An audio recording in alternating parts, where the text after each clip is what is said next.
What is going on, everyone? Welcome to the show. We already have technical issues. Serious technical difficulties are assailing the stream. How shitty is my mic, Phil? Your mic actually sounds good, and I actually have it on screen. No, it actually looks good. Way. No Can't believe way. We did it after more than a half hour of me loafing, ghosting, and snaking Phil. I finally made it to the show. Yeah. Let's go. The big return show. It's the return of PPP. Finally, PPP has returned to Smark, guys. That's right. No one misses me. I never leave. I'm always here. But you're coming back. You're always here, Phil. You need a vacation, bud. You gotta go to the zoo or whatever. The zoo. Is that what they're saying? You gotta go to the zoo, buddy? Gotta go to the zoo. For some reason, this is like a thing. They want me at the zoo with my wife, documenting every moment. Did you say you were gonna go to the zoo with your wife, Phil? Yeah, like 5 years ago. And then why didn't you go? Because we didn't get there. For whatever reason. I don't even remember originally. An hour away, Phil. I know, it's not even an hour away. What are you, being a loafy, lazy piece of shit like me? That's right. And not showing up on time to the zoo, Phil? Well, for me, it's because life gets in the way. But for you, it's because wireless gets in the way. So. But you know, listen, this fucking Lesbo Lex showed up to the zoo. Why can't you? Oh, I didn't even know that. I'm so out of the loop with all that shit. But you're seething about it all week long. You're seething that Iron Chef Kakai gave. I told you not to trust him. Oh, and I didn't. He didn't. He got nothing. He got no snake, buddy. He got no sword back. He got nothing. Nothing at all. It was your money he sent to this Lesbo. What are we doing, bud? You got to wonder whose money it is, actually. The amount that he's dropping at this point, it's like, where's that money coming from? I don't know if it's could it possibly even be from his job? You saying it's from Epstein or something, Phil? What are Maybe. You saying? It could be like some Middle Eastern oil money or something. Yeah. No, Phil, no. Oh, fuck yeah. Okay, well, we're back here on Smart Guy's momentous occasion. Speaking of heel turns, speaking of Year of the Snake. Yes. We have had the heel turn of the century, a generational heel turn, up there with Hulk Hogan turning heel, up there with Stone Cold Steve Austin turning heel. Maybe, the greatest heel turn of all time, depending on how it turns out. Maybe it'll be a flop, maybe it'll be huge. But people have been asking for this for how long now? Almost 20 years. Right. Like, I would say since about 2009, 2008 is really when people turned on Cena. Yeah. You know, even in 2006 and 7 at the ECW shows, he was getting fucking booed hard. In Toronto, he was getting booed hard. There was always a lot of resistance to him after that first long title run that he had. Yes. Where he was. And, it was always for me when I used to do this show over a decade ago, right? It was WWE would do awesome stuff. They'd have, CM Punk comes in and he becomes the people's voice and these awesome plots. And then it was always John Cena, same character, always the ultimate face, always almost like that Hulk Hogan before he turned character, trying to be the goody two shoes for the kids. And it made everything always taste bad because you're like, even as much as they do good, you know that this thing will never change, even when it makes sense. Like, for me, this is a momentous thing because around the time when I stopped doing this show a decade ago was around the time when you had those 2 matches between Rock and Cena at WrestleMania. And everyone said the matches were good, but can you imagine how fucking good they would have been if Cena went heel on The Rock instead of face versus face, which they just wanted to keep doing over and over. And Cena in interviews and stuff has said that at that time he was being prepared to turn heel, that there was talk of it backstage. Remember the storyline with Kane, the rise above hate, and he was doing all sorts of evil shit, honestly, at that time. Right. Remember when he cuckolded Zack Ryder? Yes, Zack yes. Ryder wanted to get with that Eve girl. Right. And Cena was like, no chance, bro. That's my girl now. And, it was brutal, the burial of Zack Ryder. Remember, Kane threw him in the wheelchair off down the stairs. Yep. Yep. But, Cena, the modern opinion of Cena now is, he was a workhorse. He was great for the company. He was just scapegoated. And to a certain degree, that is true. He kind of was the scapegoat for the PG direction. The product was probably going to suck fucking dick no matter who was chosen to be the next big face of the company. And Cena probably did do the best he could with what he was given. That being said, that period of WWE from 2008 to 2013 or 14 was so fucking bad. It was so disappointing because, the ruthless aggression era, which I grew up with, I fucking loved. It still had a great edge to it. There were still like a lot of really amazing superstars to watch. Kurt Angle was there, Booker T, Rey Mysterio, Chris Benoit. You had Batista coming up. There was Triple H. There was Randy Orton. There was a lot going on during that time, and it was a great product. But then, as soon as it went fully PG, fully childish, fully silly, and you had Cena out there every week as a superhero cutting the most corny and lame fucking promos ever. It was just, once I became a teenager, I just rebelled against it completely, thought it was total fucking shit. A lot of people did. Well, a lot of people just tuned out forever. Right. And this becomes the real question with this heel turn is it too little too late? Did this not come about 15 years too late for it to have really changed the industry? Do you know what I mean? Well, so we'll totally. Yeah, absolutely. I know what you mean. Again, I think what happened, and this is my take, I don't know how many people have shared this take. I feel what happened is that in the mid-2000s, you had 2 awful things that happened in WWE. You had the Chris Benoit thing, and then you had the loss of Eddie Guerrero. And those 2 things hit them so hard that they didn't know how they were going to continue on with that kind of product. And so they just went cold turkey PG. And when they did that, yes, it was profitable in some ways, like merch sales, but it completely destroyed the company when it came to what they were about, the kind of product that the fan and viewer wanted to see. So it became WWE, but for a different audience.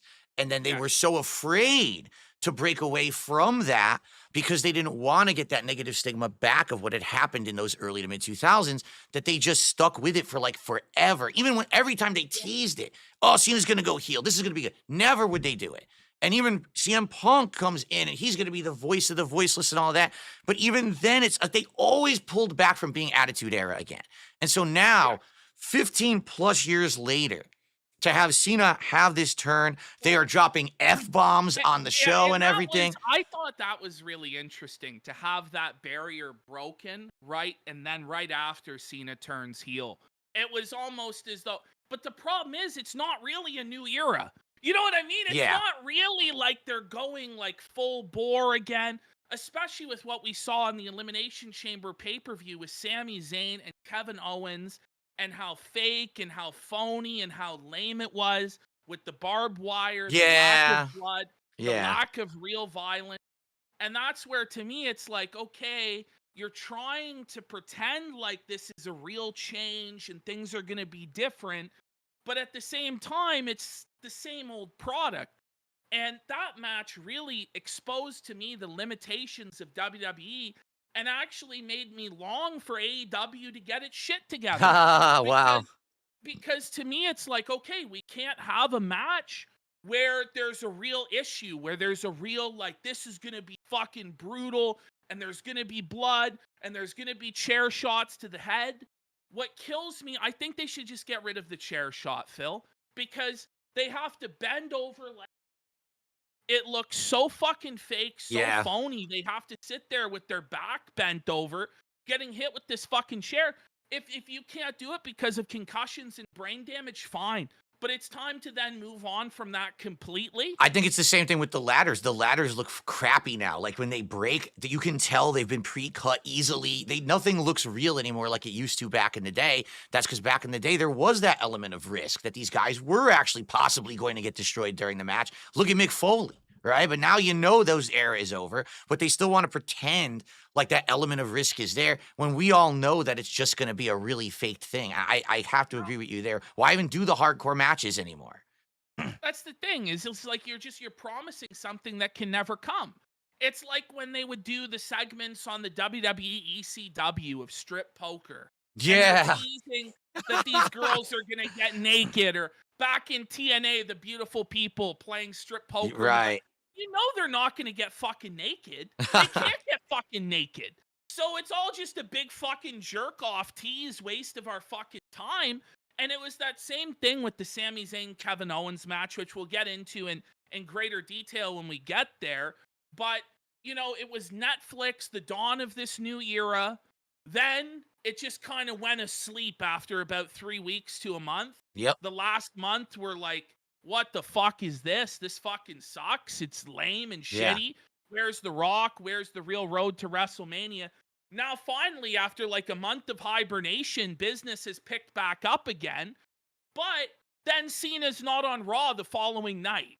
You know? And it's like, okay, we now have to wait 2 more weeks to get John's word on what's going on, which I guess it's like you get anticipation, but I feel like it's almost a mistake not paying it off right away and getting this going, because it's like, how much longer do we have till WrestleMania? It's like a month left. Right. 6 weeks left, and we're killing another 2 weeks. This is what killed me about wrestling. This is one of the major reasons why I stopped following it, is WWE builds up your expectations, gives you this giant feeling of hype and anticipation, and then it's like, it's still coming. It's still coming. It's still coming. When is it going to arrive?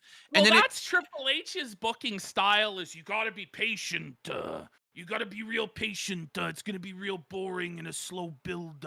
We got to trust the long-term plan. But it's like, but we're still here week to week, sir. Like, we're fucking starving in the fucking wilderness. Can there be something good that happens? Anyway, let's get into Elimination.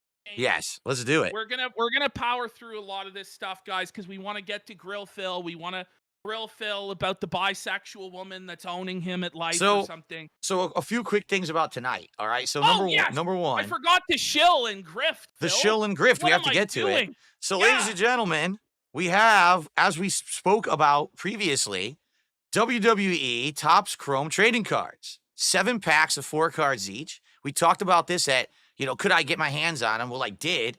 $30 for this tiny box, by the way, which is ridiculous. Like back in the day, $30 would buy you probably 100 cards. Now you get 20. Okay. So here it is. And the way we're going to do it, there are 7 packs inside. For every $150 that we raise on tonight's show, I will open a pack live, and we will see, can we get the rare chase cards?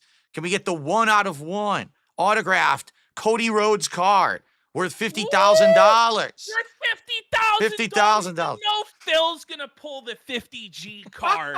You know, with this piece of shit's luck, he's got 10 luck stat. He's gonna pull the $50,000 fucking Cody or CM Punk card, and then the whole fucking detractor chat's gonna explode and seethe and rage.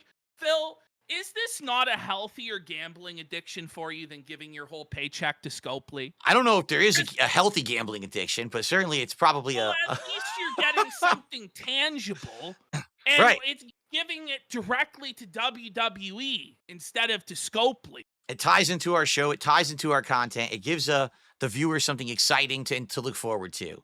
And there is one bummer, though. I mean, who really gives a shit about the viewer? It's about you getting to have your own gotcha experience. You get to see the random loot. You have an investment. There can be a payoff, Phil. That's what it's really about. The rewards are for Phil and for me. They're not for you. That's right. That's how it works. At home. Now let's get some subs. Let's get some donations so that we can reward Phil. Let's do some shout outs. However, here's the one problem that we're going to have with this, because actually, I don't know if you've heard about this, PPP. This actually has gotten worse since you've been gone. These fucking gifted subs that are bullshit. It's happening to everyone now. 20 some bomb isn't real from Jimmy Longlegs? Exactly. There's no way to tell until you see days later. Like 2 days, YouTube will clear, and then you'll get to see if stuff's real or not. And this has been happening not just to me. This has been happening to all the lolcow shows have been affected by this. They're all getting hundreds of fake subs, and no one knows what anything is real. Well, the Kick subs are real, though, aren't they? Everything on Kick is 100% real. Super chats are 100% real. Tips are 100% real. So all that stuff we can 100% trust. Somebody called Lost and Hollow asking, PPP on speed, he's so sweaty and won't stop moving. No, that's obesity and autism combo, bro. it's I swear, bro. I'm not fucking whoa, bro. All right, let's go, Phil. All right, real contributions. Yeah, we opening this pack. We absolutely have some real contributions. We start off tonight with a $5 tip from Slayer. He's like, can't wait to watch the show later. I want to say for Elimination Chamber, Namibia being the one behind the attack on Jade Cargill was already predicted, but it's good Bianca Belair won the match. Who the hell's Namibia? I guess it's an NXT thing that I don't freaking understand. I was happy. Next week we'll watch NXT. Go ahead. Yeah, right. She says something about Iyo Sky, but I don't want to talk about that yet because that's kind of a Raw spoiler. We're going to talk about that in a little bit. But he says he was happy for Iyo Sky. He likes Kevin Owens. He did like the Kevin Owens Sami Zayn match. He says, let's see here. Sami Zayn is actually off TV because he is in real life a Muslim and currently is celebrating, I guess, the fasting season. Ramadan? Yeah. Well, surely he could still wrestle doing Ramadan. So are you aware of this whole thing, Ramadan, Phil? It's an extended period of fasting where I guess if you're Muslim, you can only eat for a very short period of time. Fasting. Do you know these these fucking pieces of shit, Phil? They have one giant meal before the sun comes up. And one giant meal after the sun goes down. Okay. Now, I may not know anything about fasting as a person of calories that's morbidly obese, but I'm pretty sure fasting means no fucking food. No eating at all. Right. 2 giant fucking meals to begin and end the fucking day. Huh. I didn't think about it like that. Yeah. I never thought about it like that because I didn't know that they could do 2. Nonsense. I thought they only did 1 big meal. It's not even like the Catholic fasting where it's supposed to be small meal, like 1 small meal. Well, the Catholic fasting is bullshit. That's such it's a huge scam. It's like, oh, no meat, but you can still eat like half the meat, or you can still eat fish. Like then you're eating meat. Like what the hell are you talking about, man? Yeah, It's baloney. Nonsense, Philip. Let's see. He said more. Basically, it was an insanely huge paragraph from Slayer. Slayer, we do have to move on, so thank you for your $5 tip there. Your paragraph is worthless. It was huge. More, buddy. Tip more, buddy. Got a $2 tip from Walrus Nipples. He says, no, there is no risk in ladder matches anymore. Have you not seen the match with KO and Rhodes? Their bodies were bruised. Well, I mean, bruised, sure. But that match was a lot better, in my opinion, than the Sami Zayn's Kevin Owens match, just because that match wasn't hyped up as being unsanctioned and, somebody's going to fucking die and it's going to be the craziest shit ever. Yeah. That was the ladder match. And for a ladder match, it was a good match. Although, as we said, we never believed in Kevin. Right. It was not a believable match. I just want to say shout out to Kev92, had actually done a super chat before the stream started saying that they weren't going to be here, but they wanted to support the show, and I'm counting that towards the show. So thank you, Kev92, for a $5 super chat earlier. We actually have a ton of super chats to call out here, so let's do them. We've got Joseph, $5. He says, is PPP really going to battle the Toronto Premier Dougie Ford in a Hell in a Cell match at Creator Clash 3? Loser gets deported to the USA. I have no idea what any of that means. My God, Doug Ford has gone off the cell. Doug Ford took away my Jack Daniels this week. What? Phil? What? All American alcohol has been pulled from the shelf because really? of the ongoing trade war. Yeah. Whoa. Yeah, tough up there. Doug Ford's a big fucking bozo, eh? Thinks he's gonna beat the Orange Man there. It's not gonna happen, bud. Let's see here. So we've got Dat Pie over there with a $5 super chat. My regular reminder, with a VPN and a Netflix account set to Canadian, you can get ad-free access to all 3 brands. No RTU style excuses to not watch SD, he said. So I actually walked Phil through the process of getting a VPN. And by walk through, I mean I sent a message telling him how to do it. Yes. And he did it. I've done it. And yes, I have Phil is now a Canadian resident. That's right. For the purposes of watching professional wrestling, folks. Correct. That is correct. And I actually did watch one episode of SmackDown. It was like a couple weeks old, but it looks good. It seems to work fine. So I probably, if we start hitting the goals, maybe we'll watch SmackDown too, bud. Right. Cracker became a standard member. Now I'm white, so I can say that. But anyone else, you're not allowed to say that. But I'm white, so I can say. Well, Cracker. Vosh said that, and he still got banned from Twitch. Oh, do I really have to talk about Twitch and why no one should ever stream on there? I mean, I've already talked about it a million times. Well, what a joke of a fucking site. Speculating you were going to crawl back to Twitch on your hands and knees and beg them to be a partner over there, Phil. Right. Is that happening? Over my fucking dead body, man. Fuck those assholes. I will not work with a company that is so unprofessional that they don't even tell you what you've done wrong, but then they expect you to learn from it and never repeat it. It's like, you didn't even tell me what I'm doing wrong, and you're removing my partnership? Fuck them. Fuck their awful moderation system. Fuck their unprofessionalism. Fuck their insanely low payouts. You get robbed when you fucking stream over there, man. What the hell are anyone thinking? I know. They rob their creators almost as much as we rob our donors. There you go. Clammy V with a $5 Australian super chat, so I think that counts for about like $4. I'll give you the solid. I'll count you for 5. Why are you streaming during the Capcom Cup? Didn't you qualify? It's all about fighting games. No, sorry, I didn't make the Capcom Cup this year. As you know, I'm such a washed? I'm Are such you a washed, heated bro? competitor. I play so seriously. I thought you were. You were a 4th place champion in the world 20 years ago. That's right. What happened? At any moment, I could jump back into the competitive scene and spank everyone, but I just choose not to out of mercy. You understand? I let them is that what it be is? the new generation. Need to get you in there in some competitive matches. I think you've grown old. You're a big geezer and you're washed, Phil. I don't even have a way to play the ones I want to play. No, the problem is, it's pretty messed up. Think about it this way, right? So this is the official community, the fighting game community, FGC. The way that they mostly play the old games is emulation, stolen ROMs. There's not even like a way to legally do it. So they're all sitting there with emulators and shit trying to play. It's like, I can't even do that because people would get my IP and stuff. Like, it's fucking stupid. But maybe I've always said this. People say, will Phil ever get back into competitive Street Fighter? And I'm like, if there's ever like one reason, like let's say the final ever old school Street Fighter tournament, maybe I would go. But it's just, I don't know. I'm just not inspired to do it anymore. I'm kind of burnt out on it and don't really care. I like playing it casually, but I don't really give a shit. To a local tournament, Phil. Just like the old days. Let's get you to a local tournament and you can play with all of the young guys that are up and coming and show those whippersnappers who's lost, The Phil? young guys. Do you know now they've banned shit talking? You can't even talk shit at a Street Fighter tournament anymore. What the fuck kind of place is that? A bunch of sissies? Gee, do they all come in with their rainbow t-shirts and throw glitter up when they win a match too? Can we just fucking play a Street Fighter? When we get Phil in there, me and Phil will come in there and be the enforcers. And we'll talk shit until we get thrown out. And then we'll film it and be like, you guys are all fucking pussy bitches. Come step to us in the parking lot. Whatever your name is, Watson or whatever the fuck.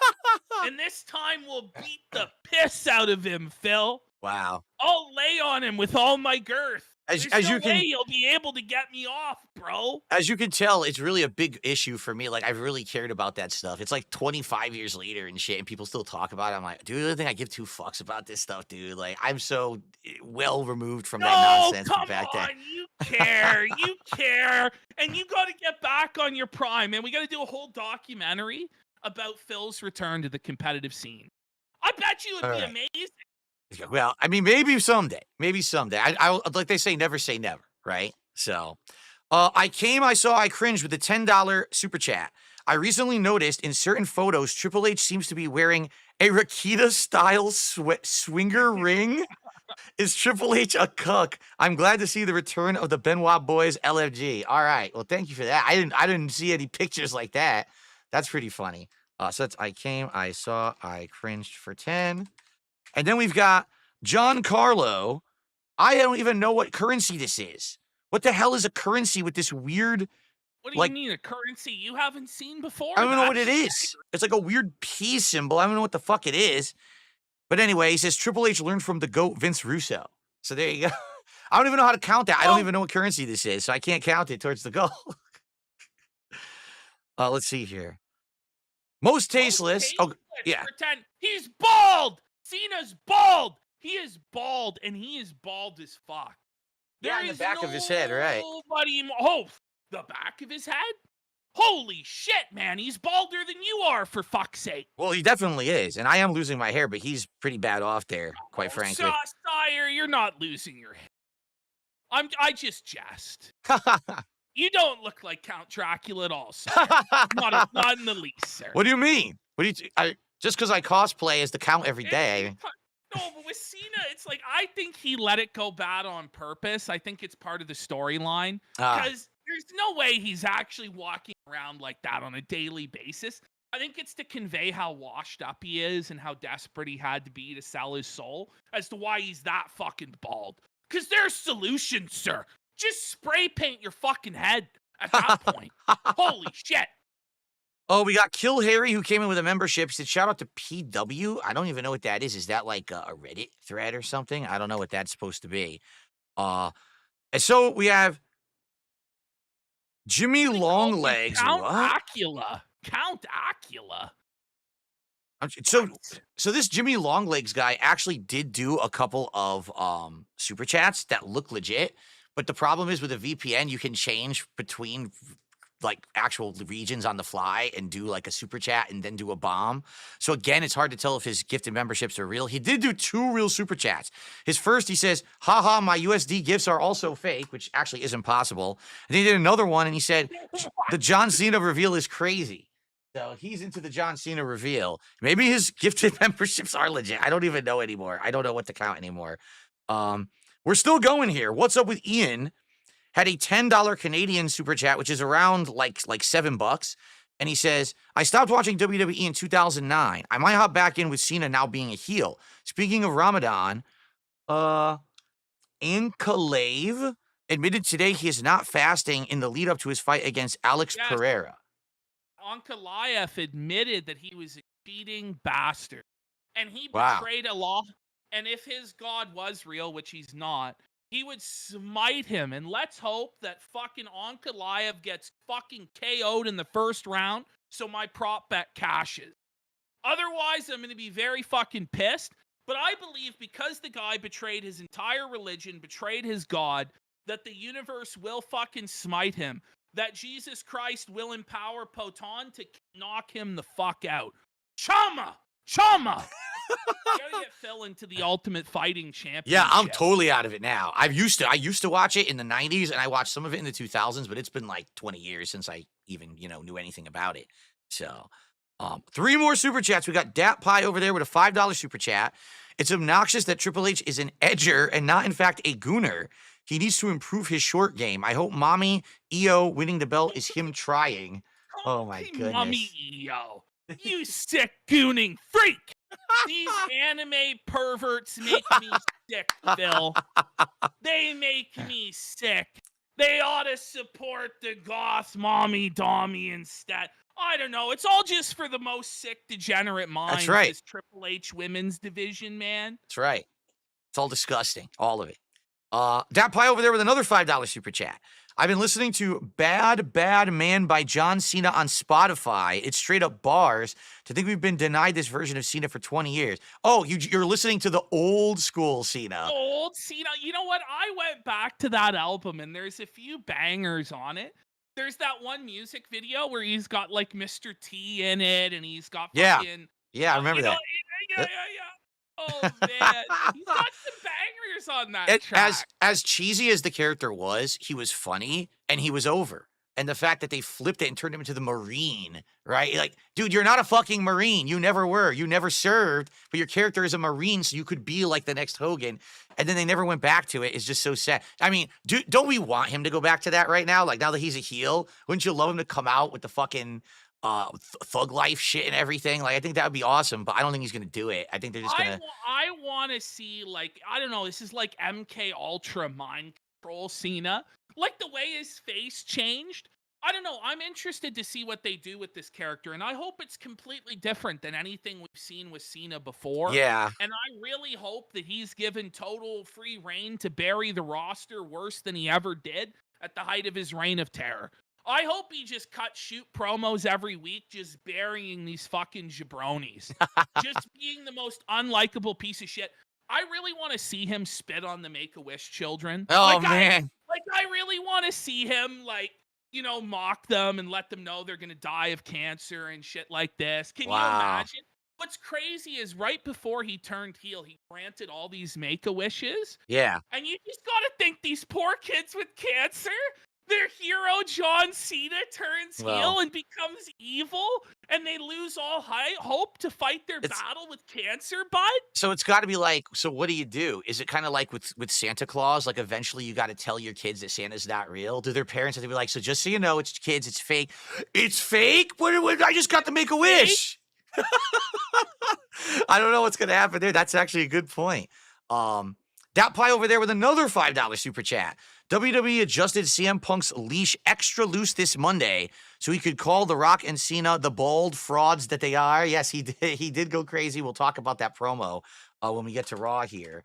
I think there might be one more tip, and I don't know if we want to count these memberships or not. There's quite a few of them. It's a risk. Are they real? Are they not? It's a risk. The channel was just created in January. 0 content on the channel, so you can't tell if there's ever been an interaction. Can you not tell in the back end in any way? Not until like 2 days. In 2 days, what happens is YouTube clears payments, and then you can see how much you've made on each video, and then I can check and be like, oh, you can't do it live. It's shitty. It really is shitty. So I don't know, because he gifted 35 memberships. I mean, that's like almost $100. So we could count it, but we might not get it. Donate real money as well? He did two $2 super chats. So I don't know.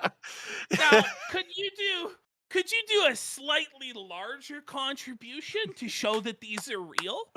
Perhaps like a 50 even? And then we'll count it all. But we're going to need to see at least $50 right now. Yeah. Right now. A super chat in USD cannot be disputed. Once you get it, you get it. But it's the stupid memberships that you don't know how they're paying for. That's the worst part. So this is unbelievable. Can you believe this shit? You can't just fucking stream anymore. It's like bullshit happening at every moment. No, you can't just grift and beg online anymore. What is going on? I don't even know. Stop us scamming the fucking retards. No! What are we gonna do? Oh, I see. Mr. Puffy Nipples. This guy's name is Mr. Puffy Nipples, by the way. That's my heart failure kit comes. He took the buck. He Well, says, it's coming. Don't worry. Don't worry. It's coming. he said I bet Slayer they meant Naomi. I piss see. on my good. All right, well, thank you, Puffy Nipples, for $1 tip there. I'll add that. So, I think I'm getting scammed by Phil. I think these memberships are all legit, well, and he's trying to chits me out of my money. now here's the best part. Here's the guarantee. They're fake, and here's how I know. Because Jimmy Longlegs just did a $2 super chat and says, either count them or I'll report you for terms of service. Terms of service for what? The fuck are you talking about? It doesn't count, I guess. Your goal is in terms of service. If someone was actually supporting, would they all of a sudden start threatening? Like, what are you talking about? Why are you so dumb? Like, you make it easy to figure out. So get the fuck out of here. Thanks for the money, dummy. Exactly. Your $2 is going to go to my Toonie Tuesday meal this upcoming Tuesday. You just purchased me a 2-piece of KFC on Tuesday, bud. Wow. All right, well, the good news It's is really like $3.99 now, but the good news is we just received 5 gifted subs over on Kick from Dr. Herbert West, and then we got an additional 5 subs. Woo! We got another 5 time sub gift. It was so we had Al Jam 66 as well. So Dr. Herbert West and Al Jam each just gifted 5 subs. You're here, Al Jams, bud. How's it going, buddy? Are you liking it in Dougie's, Ontario these days? We're going to need you to step up the support big time, Al Jams. Coming to us from the Hammer. Those Tie Cats are going to suck dick again this year, Al Jams. Wow. Sofa, bud. It's a lot of inside references right there I didn't get. But anyway. Are we going to just talk about wrestling at some point or just money? Well, hopefully we read contributions until 1 a.m. Right. And then we leave. Right. Like, ideally, that's what the show would just be, is just you giving us money and then us leaving. Like, ideally, like, I hate to break it to you, but that's all Phil wants, and that's all I really want, too. I hate to break it to you people who are still under some sort of illusion about what this is. There you go. By the way, we're only $19 away from opening up our first pack of WWE. I'm pulling it to the wrong camera. WWE trading cards. Right now! Get a 20 right now. We'll do it. The first pack ever. Do it. Let's make history. Watch what's going to happen when Phil pulls like a $10,000 card. All right. What's up? Oh, wait. Yeah, we got James. James just gifted a sub, and we got a $10 super chat as well from Building Construction Worker. Andy is felted by the superior DSP co-host. Oh, I don't know. Come on. Come on. Saying we fire Warski. I don't think so. No. We love Warski, don't we, folks? No. Here's the truth, all right? I am good at certain things, and I serve a purpose in certain ways.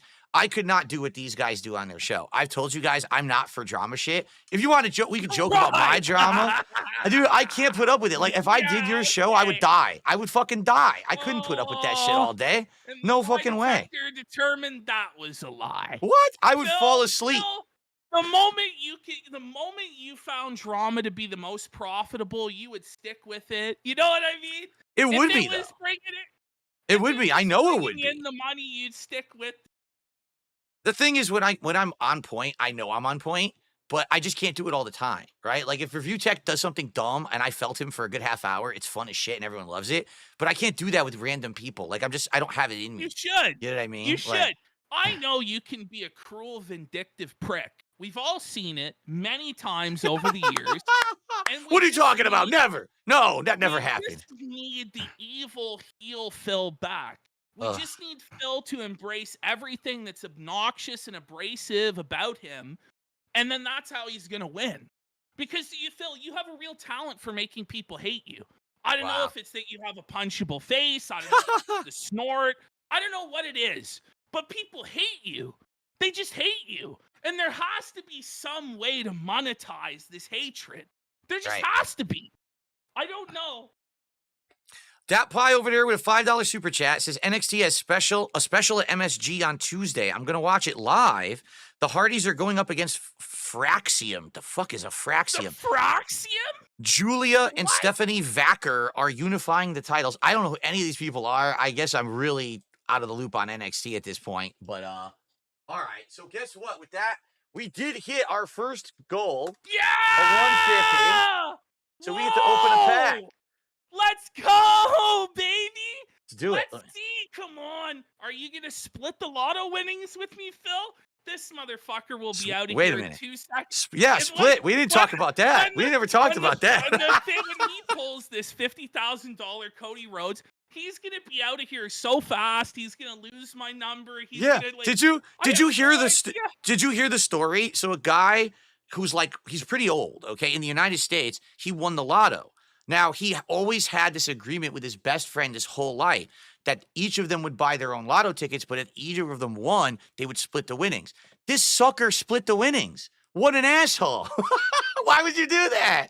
Are you crazy? You won the lotto. It's in your name only. And he split the winnings with his friend. What a crazy idiot. Who would do that shit? You would never do that. Anyway, all right. Here we go. John Rambo comes to you. Phil, come on, man. Sorry, dude. Who? John who? I don't know who the fuck that is. Anyway, here we go. The first pack ever of Topps Chrome 2025 collectible cards. Here we go. What are we going to have in the pack? It's supposed to be 4 cards per pack. Here we go. We really do. We need that money. Come on. We need it. Come on. We need that money. I got bills to pay, man. I got bills to pay. We got bills to pay. Here we go. Bills to pay. So here's what it looks like. All right. There's some writing on there. I don't know what that means. Like some robot writing on the pack. All right. First card. Ooh, it's a Legends card, it looks like. Looks like a Legends. Ooh, right. It's a Hogan. Who is it? Hogan. Who is it? It is John Cena. Ooh, it's actually a pretty good Cena. It's like a chrome Cena. I don't know if it's any good. Cena? Yeah, I don't know. No, you don't have the values. You'll learn. Just like with WWE champions, you'll learn. It's 16, John Cena. I don't know if it's any good or not. Actually, I got to put on my reading glasses. I can't even read anymore because I'm old, like old fart. Here we go. Oh, no, not geriatric Phil again. So it says, hold on. It says, sorry you're bored, Mr. Positivity. I'm trying, bro. Called the greatest of all time by legendary WWE announcer Michael Cole, John Cena has seemingly done it all in WWE. Yeah. His Hall of Fame-worthy career, I've seen him capture the WWE World Championship 16 times along the way. It's just like stroking John Cena. That's all it is. It doesn't really say anything. Topps Chrome. I think it's just a regular card. I don't think that's a special one. Like, is it like Pokemon or whatever, where it has abilities or something? Or is it No. like Yu-Gi-Oh? Or It's literally just like a little description on there. It's nothing special. Just like a paragraph that's like strokes Cena's ego. So, all right. So there we go. There's the first. Second card. This one says from SmackDown. It's a modern SmackDown superstar. It's what the fuck? Piper Niven, but it's in black and white. Why is it in black and white? What? It's actually like, it's weird. It's like I don't know if it's a special card or not. See that? It's like black and white Piper Niven. Are they all like chromium? This like, one. Is that how all of them are? This one is just like silver. See, it doesn't really have that effect. This one does have like a chromium effect to it. So maybe this is a rarer card. I don't know. Oh, God, it's Cat. Oh, how dare you? But the bummer is it's Piper Niven. That's the problem. Like, it's fucking Piper Niven, right? dude. So like, it's who gives a shit. Even if it was like the best card, it's not going to be worth anything. So, but it says 152, and it doesn't appear to be anything special. So, but it's in black and white. Like, I don't know. I don't get it. Why it's in black and white? Is it a misprint or something? I don't know. It doesn't say anything special on it that I can see. So I don't know. Well, there you go. It says 152. It's probably just a regular card. They probably all look stupid like that to try to fool you. Okay. This looks different. Warrior. This looks different. It says Raw. It's Damian Priest on a green backdrop. You know what? I think these are way better than the All-Stars or whatever the fuck the Champions cards, Phil. I don't know. Look at that. What is it? Like some sort of comic book style? I don't know. Yeah, I'm trying to see. So it says Damian Priest. I'm going to get my glasses on here. It says Damian Priest, his path to greatness started by competing in smaller sports entertainment organizations, leading to his joining NXT and winning the North American title. He moved to WWE, winning the unit. It's just all this is like a description of the superstar. And this one, it says 85TCDP at the bottom. I have no clue what that means. I don't know. Again, we're going to have some expert who's going to have to like grade these. Where is the Phil of this game that would know? Who would know? I don't know shit about this. So These are nice cards. I will comment on the quality. They're very thick stock, which is nice. They're not like flimsy shitty. They are like glossy on both sides. They're pretty good quality cards for what they are. It's not like the Was it stuff from back in the 7 day. cards to the pack? No, it's only 4. Only 4 cards in a Oh, pack. Pretty bad. insane, bro. Yeah. So Oh, the man, they're last juicy. one, if this would be worth anything, ladies and gentlemen, Charlotte Flair. Fuck Charlotte off, Flair it's card. Charlotte Flair. There it is. Back when she wasn't a total botch job mess, when she still was kind of attractive, maybe. So yeah, and this is it's just a standard card. I assume it's kind of the same level as the Piper Niven card. So for 4 cards, how much does it cost for 4 cards?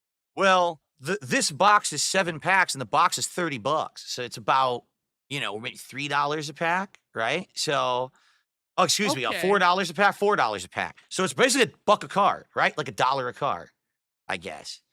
So that's not too bad. It's not when bad, you think about it. But the question is, what's the duplicate rate? Because that's where Scopely gets you, Phil. True. Their duplicate rate is outrageous. I would watch you, and you would pull, and you'd pull, and it would just be the same cards over and over. And it's like, you guys are robbing me blind already. There's no actual physical, tangible product here that you're selling to me. You're selling me air. You're selling me a digital JPEG, and yet you can't even give me unique ones each time right. for $100. It's bad. It's bad. And what they'll do it on purpose. If they know that you haven't spent money in a while, they'll actually give you something good once only to make you get teased. So you're like, oh, I got it. I'm gonna get everything, and you get absolutely fucking nothing. Really, like the second, third time you go for a pull in that game, you get screwed. So that's a good question. They are numbered, and the highest number was like 150 something. So I guess it's a large set of cards. I mean, if it's only 4 in a pack, can you imagine how long it would take you to collect all 150? I saw somebody in chat saying these things are worthless. It ain't like you're buying baseball cards or Pokemon that would actually have value. But Phil, weren't you telling me these fucking things are selling out like crazy? The box? Oh, yeah. You can't get they have different kinds of boxes. This is considered a standard box. That's $30. This is sold out at all retail stores. You can't even get this box at a retail store right now. They all sold out immediately. Now, there's a hobby box you can buy. The hobby box, I think, is like double the amount from this box, but the difference is they increase the rate of the rarity. So you have like a really good chance to get like a rare card in that box. That box costs over $300, and you have to pre-order it, and you have to fucking wait like 3 months to get it. That's how in demand these fucking cards are. It's ridiculous. Like hobbies are like this crazy thing now where you have to like pre-order a year in advance and spend insane amounts of money to try to get anything good. I mean, yeah, you can luck out and get a good card in this box, but it's such a rare chance versus, I guess, the hobby box is the one all the actual people buy. Crimson is counteracting what Seal is saying. He's saying Rock was going for over $30,000. Wow. So these cards do have value. You may not think that they have value because you hate Phil or whatever, but some of these cards, the reality is they're worth what somebody is willing to pay for them. That's correct. Much like DSP streams where people seethe and they're like, how can he make all this money for playing games? Well, they're worth what somebody will pay for them. That's correct. And a fool and their money is easily parted. And thus is the circle of life. It's wonderful. God bless sales. Yeah, you have to understand that in the 90s, people were paying like $10,000 for a Tickle Me Elmo, that now is like a sock somewhere falling apart in a fucking, a trash yard. So that's just how it works, man. All right, so that's the first pack ever. I don't really think anything here is of value. Someone asked me about the Cena card. It's numbered 16, but there's no signature on any of these. These are, I'm not showing you the right camera. There we go.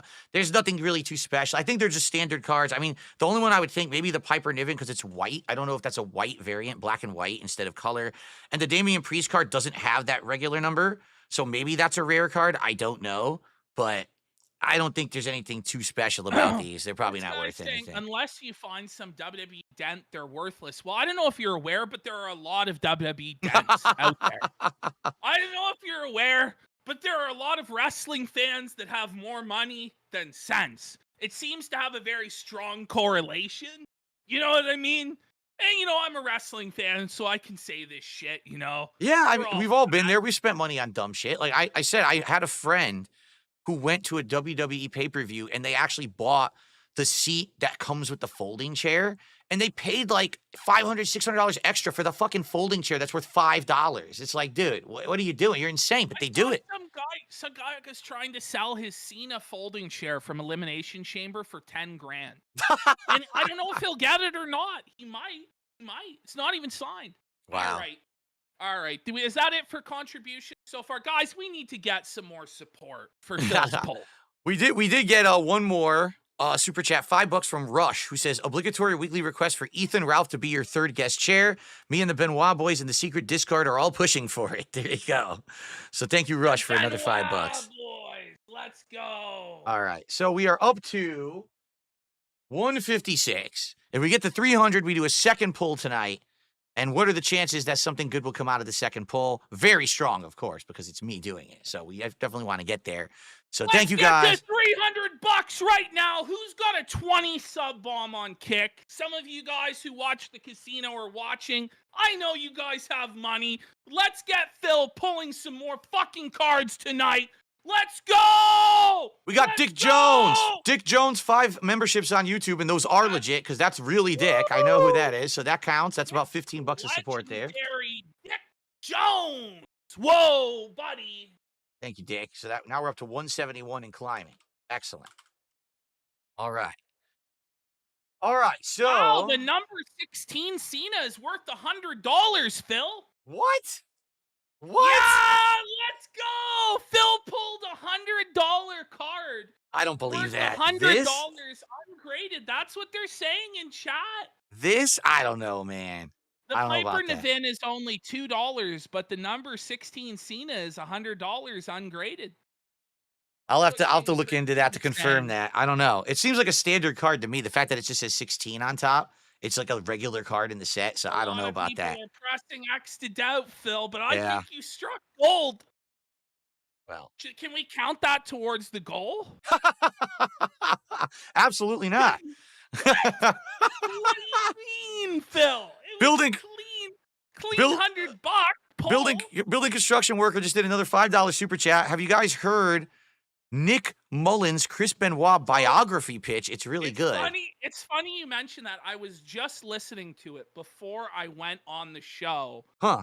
It's really funny. What is it? Is it a real biography or is it like a joke? What is this about? So I don't know. Have you heard of the Come Town podcast? No. Of course not. Of course not.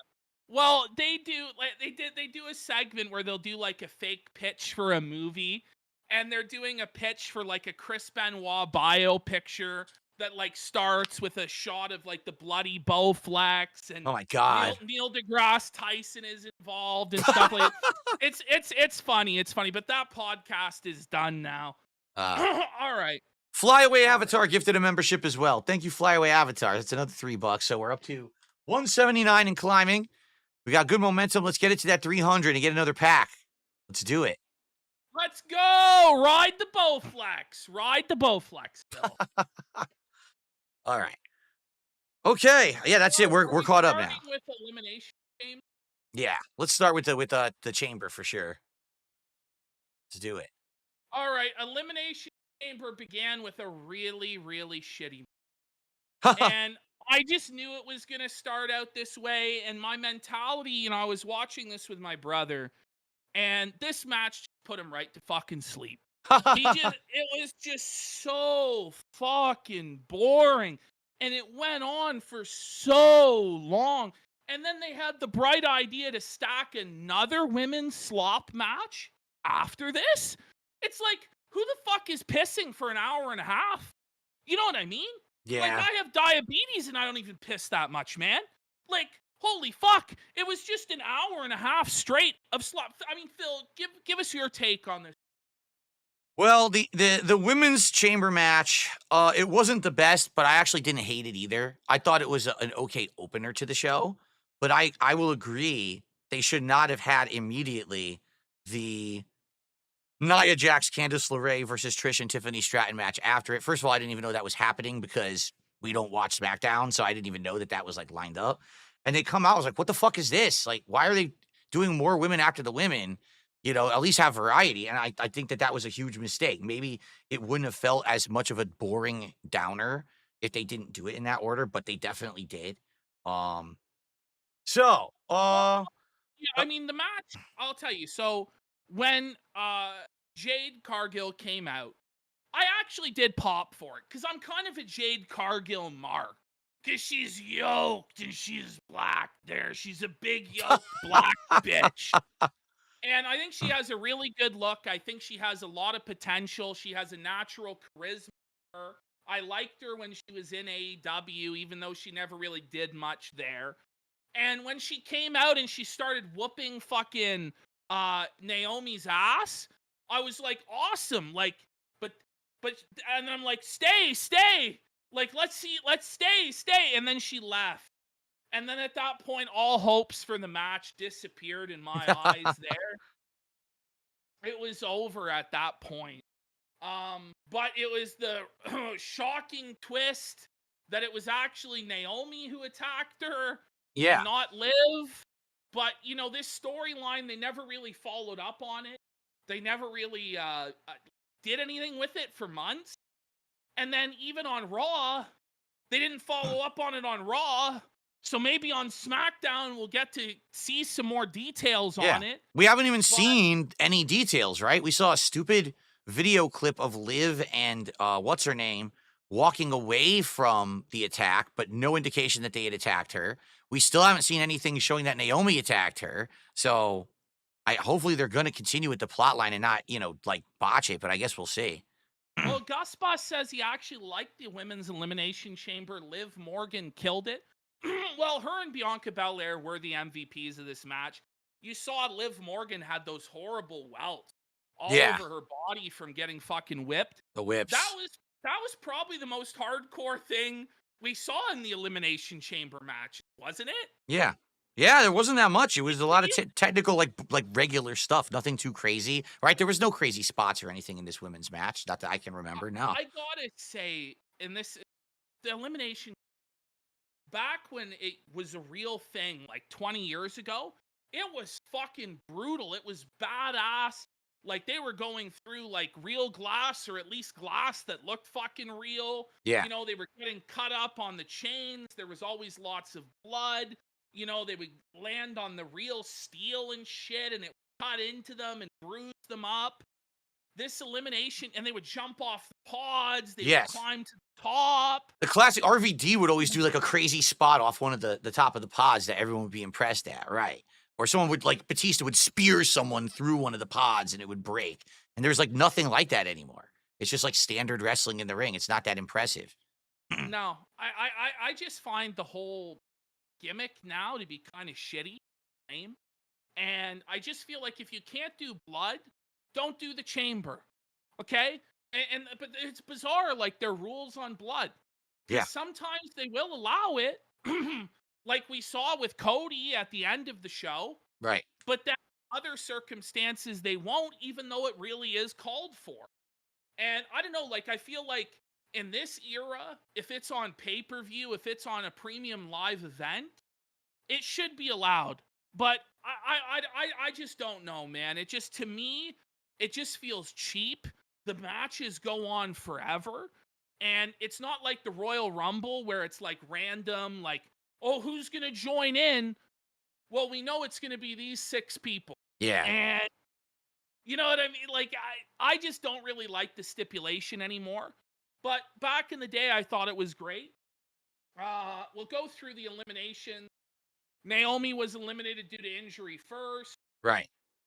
Then we had Bayley eliminated. Roxanne Perez. I mean, to be honest, like, did you even notice Bayley was in the match? Like, I barely even noticed that she was in there. Like, she didn't do anything. No. It's like, what was just a spot to fill, right? There was only really 3 women in the match who did much of anything. Alexa Bliss, Liv Morgan, and Bianca Belair. Yeah. Were basically the entire match. Roxanne Perez got to do a few things, but, you know, you knew she wasn't. In the end, Bianca Belair won. I just thought the match just went on way too, and you could tell the crowd was starting to die. Way. It was No.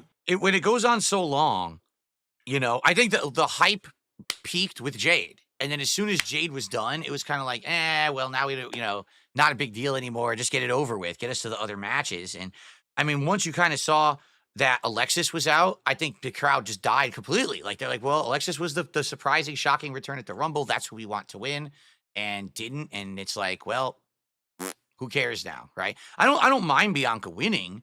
I just don't know if Bianca versus Rhea is going to be a very interesting match. Well, then again, we're going Oh, to talk well, about it's not. Raw. Yeah, So we'll see. Like, I don't know. I've never really been too excited about Bianca Belair. I feel like she's good. She's decent enough, but she's never done anything where I feel like she's on that next level where I get really invested in.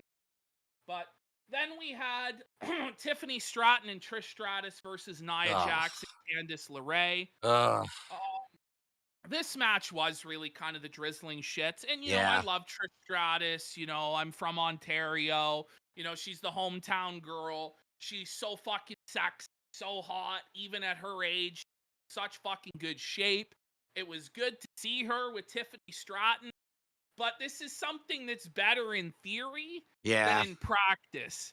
And I kind of wish this match, I don't know, because they only had 4 matches, yeah, how you would have done the place much different. Maybe switch the Kevin Owens match to be second match yeah. and then have this cool down the crowd and then come back to the men's chamber.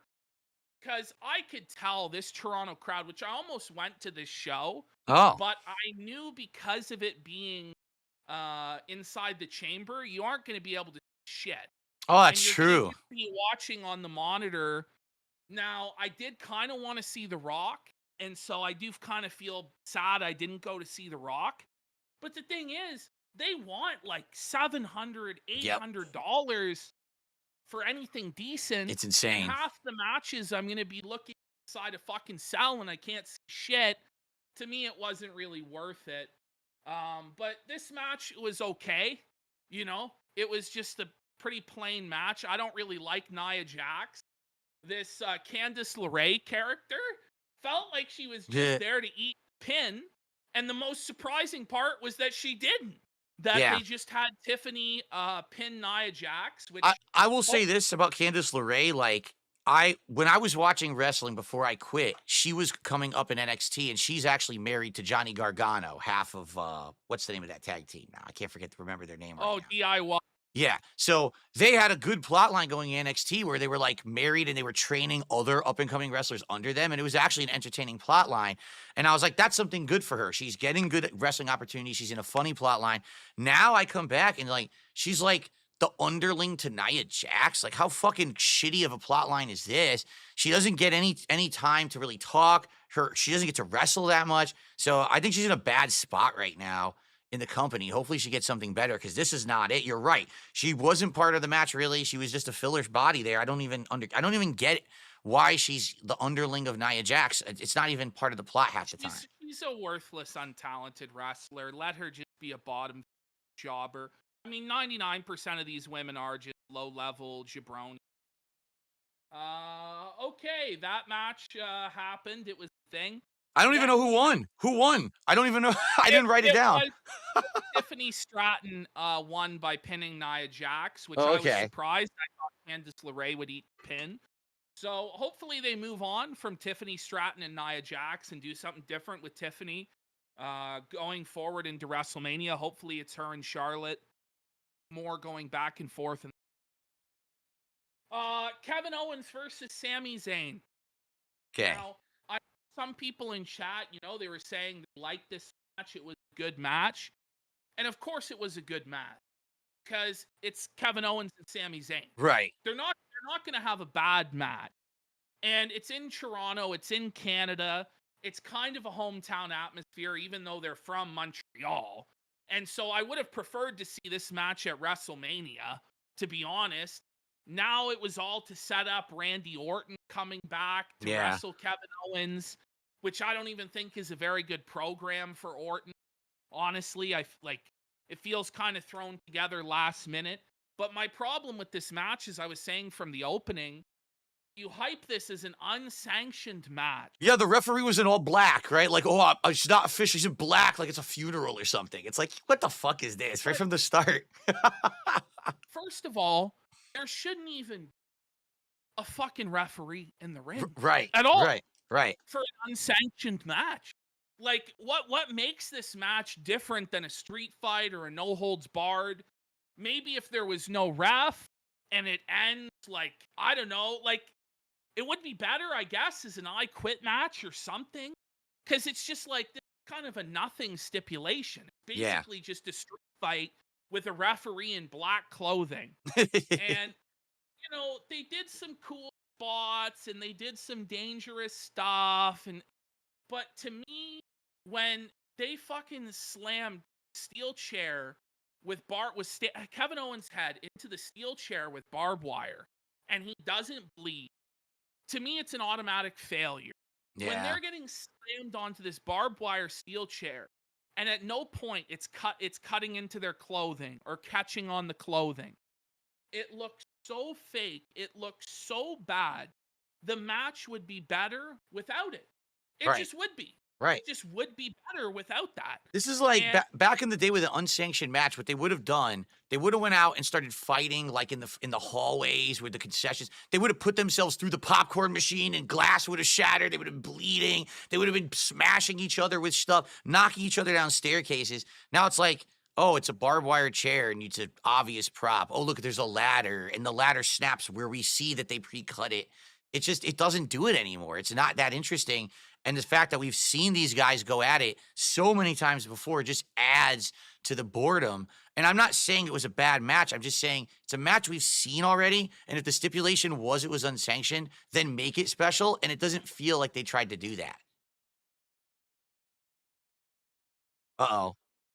Ash, your mic has gone out completely. Oh, hold on. There you go. There you are. Better there. Yeah. They've been saying it's low, so I'm kind of fucking around with it to see if I can get it up a bit higher. What's happening is it's you're talking, and I think it's cutting out as you're talking, so it might be one of those limiters or whatever you're putting on it. It might have been too sensitive.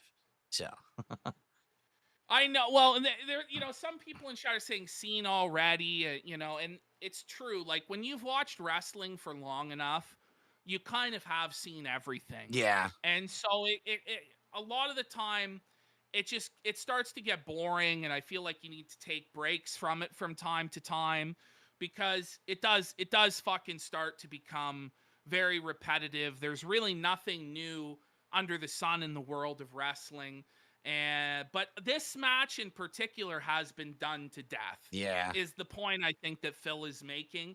We've seen these guys wrestle in Ring of Honor. We've seen these guys wrestle in the Indies a million fucking times, in WWE a million times, at WrestleMania multiple times.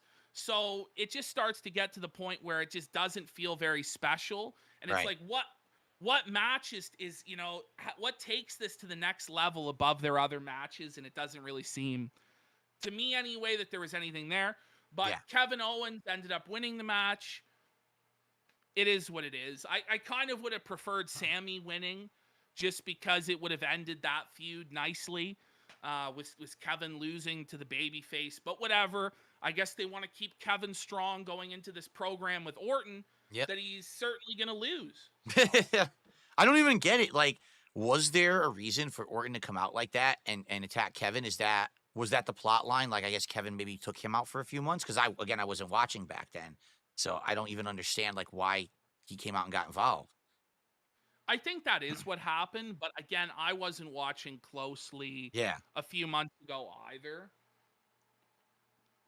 And then finally, we had the men's Elimination Chamber match. All right, do you want to do a few quick shout-outs? Because we did get some super chats there. Okay, let's do some shout-outs. Some quick shout-outs here. We've got building construction. No, excuse me. Dat Pie over there, $5 super chat. Did you see Dolph Ziggler's brother dropped a case on CM Junk and Tony Clown? This is next level. The suit deserves the Kino Casino special. I don't know. What is he talking about? There's a lawsuit? coming up? Okay, so Dolph Ziggler's brother was in AEW for about a cup of coffee. And basically, he's suing Tony Khan and he's suing AEW for saying that CM Punk fucked over his push because he was buddies with the Young Bucks and he went and talked some shit to Phil and Phil didn't like it. And so he believes that Phil went to Tony Khan and had Khan have him released and all of this stuff. And it's been named in the lawsuit that CM Punk battered the Young Bucks backstage and beat the shit out of them Oh my and all God. this stuff. Uh, that's just off the top of my head. You know, I could be getting a few You know, details wrong, I but will say that's this. basically Isn't it crazy? Like in the few years AEW has been in operation, all this like backstage drama and shit that you keep hearing about. And it's like, I understand there's drama in WWE too, but never like, it's like a bunch of sissy people on a fucking schoolyard attacking each other and like being like high school bullshit. It's like, what is this? I thought this was supposed to be a professional company, but everyone's trying to get everyone. Everyone, oh, he killed my push. He talked shit about me here. Like, can we have a they serious have company of men? You know? yeah, it's a real problem because it's basically they have that indie mindset, and they're Tony Khan is essentially allowing the inmates to run the asylum over there. He's not a real boss. He lets them get away with way too much. Jericho calls his own shots way too much. The Bucks call their own shots way too much. Omega and they nobody really knows who's in charge. It's a total Ugh, fucking circus backstage. awful. And I really was rooting for them. And, when it comes to that Kevin Owens and Sami Zayn match, if it was in AEW, it would have been a lot better. They would have had a lot more freedom to do a lot more violent stuff. Yeah. And I would like to have a more adult alternative. I would like to have matches with real violence and, allow guys to talk about adult stuff and not be so corny on television. So I'd like AEW to succeed. Unfortunately, the people in charge over there are a bunch of fucking clowns, and so therefore it seems very unlikely. And so therefore I've been shitting on them very, very hard for like a year and a half now. It's been since I really enjoyed their shows. And, every metric of their business shows that a lot of people are feeling the same way. Yeah. Unos did a $5 super chat. Phil and PPP, did you hear that RTU has threatened King Sly T, who's a black creator, with slurs, and then he threatened Grace Thorpe with a shotgun? Yeah, so I saw he called this black guy an Uncle Tom, which it's like, who the fuck are you to call him that, Rich? I don't know. You know what I mean? Wait a minute. Then, You can't. That's totally, listen, if you're going to call someone that, you have to be in that situation. You know what I mean? Like if it was another black guy calling him that, I would totally understand it. But why the hell is he saying that? I don't know. Rich is just seething because this guy blew him the fuck out with facts and logic. The guy came with receipts and evidence to back up his points. And Rich was just a blubbering, retarded fool who started seething. And then he decided, okay, well, I'm going to make it political. And it ended up backfiring on him. And now there's a bunch of backlash because he called this guy an Uncle Tom. What a dunce. And it's just the guy has a disagreement with Rich. It doesn't mean that he's shucking and jiving for massa on the plantation. And by the way, Rich, it is fucked to take anybody who's right-leaning, who's black, and call them an Uncle Tom. It really robs agency from black people. Not like I'm the biggest champion of black people, but like it really does take their agency away to say, no, you can only be on the Democratic plantation. That's where it's fucked, Rich. But then Rich, like the lunatic that he is, invited the Thorpes to his house. Which, what are you thinking, Rich? What are you thinking, bro? What are you thinking? Like, don't do that. Well, then, of course, it doesn't work out, and he cancels on them, but they don't give a fuck, because they're out for content. So they come to his fucking house, they're streaming outside his house. So what does Rich do? Well, he escalates it even more. He goes out and buys a shotgun, which he's not even legally allowed to have in the state of New York, because he's a medical marijuana holder. And so I imagine it was his father who bought this shotgun.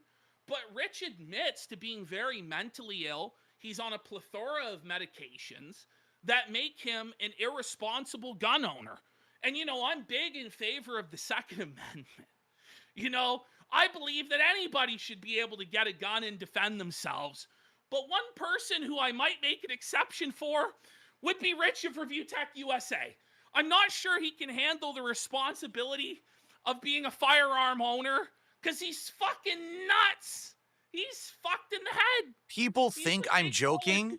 20. People think I'm joking when I say that man is mentally ill, but I'm not joking. Like, his actions prove that he is not right in the head. I mean, the things he does, just in regards to me, his level of obsession with me, I built this Lego behind me. So what did he have to do? He had to run out and buy the same fucking Lego set and build it just because I built it. There was no rhyme or reason to it. He just had to copy me because that's who he is. So, I mean, he's nuts. You're going to give this guy weapons and oh my God. Well, I don't know anything about that. I don't think he could have bought it. And I believe there's a 6-month waiting period as well. So I'm not really sure how this weapon was obtained. Yeah. It would have had to have been Rich's father or mother or somebody else. Like, they have like 10 people living in that house. Like, it's a fucking ghetto or something like this, crammed in under the floorboards. Somebody in that house acquired it, or maybe Rich just took an image off Google. I don't fucking know. But from what I understand, he shouldn't be able to have that firearm because he has a medical marijuana card, and the state of New York disqualifies you. We'll see what ends up happening with all of that. I just think it's always a bad idea to escalate that shit. Right. And I feel like he should just ignore them and try and move on with his life, but he has to get the win because he's a big, tough guy. I'm from New York. We don't play. He's the mob boss, the New York mafioso. It's time to get a grip, bro. You know what I mean? Like, you're a 400-pound nerdy fucking guy. Like, let's all just get a grip here. But no. We've got a building construction worker with a $5 super chat. Speaking of real, do you guys ever go to a local wrestling match? It's fun, and the crowd is also entertaining. I used to attend Raw and SmackDown when they were actually in, like, Connecticut when I lived there. I went to multiple Raw and SmackDown shows. I haven't seen anything since I moved out here to Washington like a decade ago. I don't know. Have you gone to local shows, PPP? Oh, yeah. Yeah, I go to local shows. Yeah, I do. But, yeah, I go to a lot of wrestling shows. I go whenever I can. Yeah. Cool. Okay. We got Dat Pie over there, $5 super chat. At first, I thought PPP's fave girl, Lyra Valkyria, was underbaked, but now I realize that Bayley is suffering botchitis at the moment. Even her Elimination Chamber door botched. Yeah, I don't know if Bayley's just phoning it in. She doesn't give a shit, or she's lost a step because she's getting a little older, or what the fuck. But yeah, she's been botching a lot. Yeah. The women's matches, even on Raw, you know, was supposedly like the two aces of the division in Rhea Ripley and Iyo Sky. There was a botch early on in that match where Rhea couldn't get her up for the slam and had to reattempt the lift. And it's like, holy fuck, she should be strong enough. I don't know what's going on out there, but it is what it is. Oh, COD for 5 says, love seeing PPP stand up for black rights like the African revolutionary he is. Hashtag one struggle. Don't worry, woke PPP will be coming into full effect later on during Grill Phil. There you go. We've got Spawn Killer, $2. PPP, your mic was cutting out. He fixed it. It sounds better now, so don't worry about that. It does sound like he adjusted it, and it's working now. And Dat Pie over there with another $5 super chat. I'm grateful to have only gotten into pro wrestling only a year ago because of friends. It's nice to have no childhood nostalgia tied into anything modern. Yeah, it's good. It's good. Okay, so we're at 211 for the record. 211 out of 300. So less than 100 to go for our next pack. Let's get some more. 20 sub bomb right now. Let's do it. This $300 pack.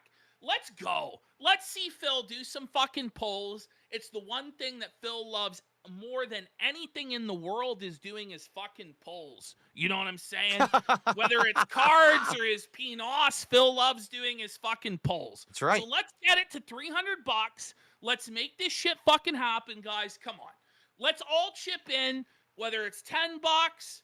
Let's not do anything less than 10. Come on, I know you guys are stingy with your 2s and your 5s. Let's see 10s, 20s, 50s, hundo bombs. Let's fucking go. Open your wallets today. Open that Velcro wallet. Pull out the credit card. Type it in. Get that dopamine rush. For as much as social relationship. For as much as Review Tech uses my O-face in his content, you'd think he would come on the stream and toss some money to see me pull tonight, but, I guess not. All right. Shall we get to the men's chamber Yes. match? So we The finally get to it. men's chamber match.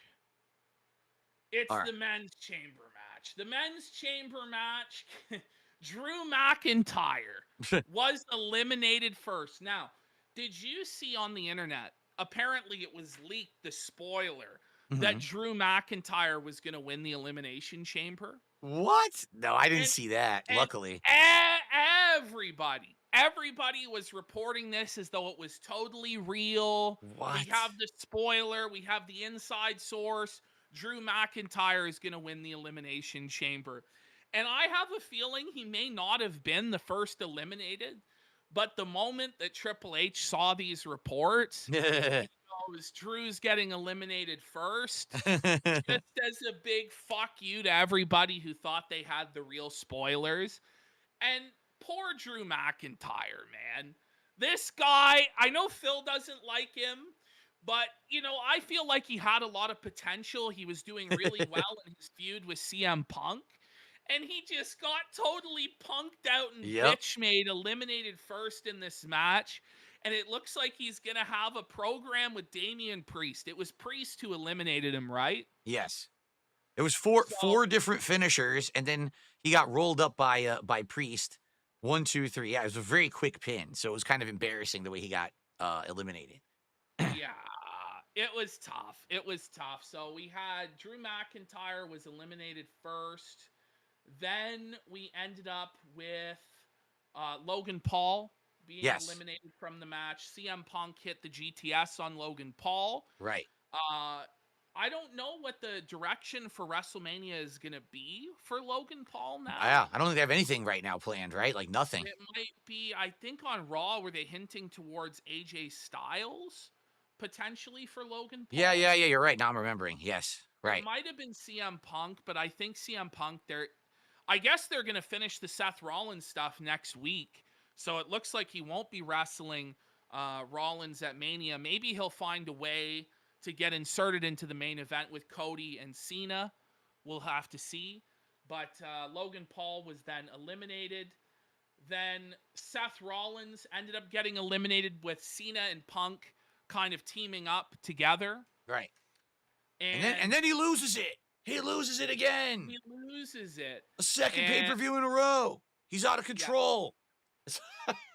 But then he's fine after. Yeah. It's like, I don't get it. He gets so angry, right? So he destroys Reigns after the Rumble, and then he destroys Punk here. It's like, what's the point of any of this? Like, it never sticks, and people don't really like it. You know what I mean? Like, people don't like him as much as I think that WWE thinks that people like him at this point. So I get it. Like, they want to have a plot line for him and Punk, but the whole he gets so angry and then goes like beast mode and destroys someone after he loses a match. It's getting kind of tired now.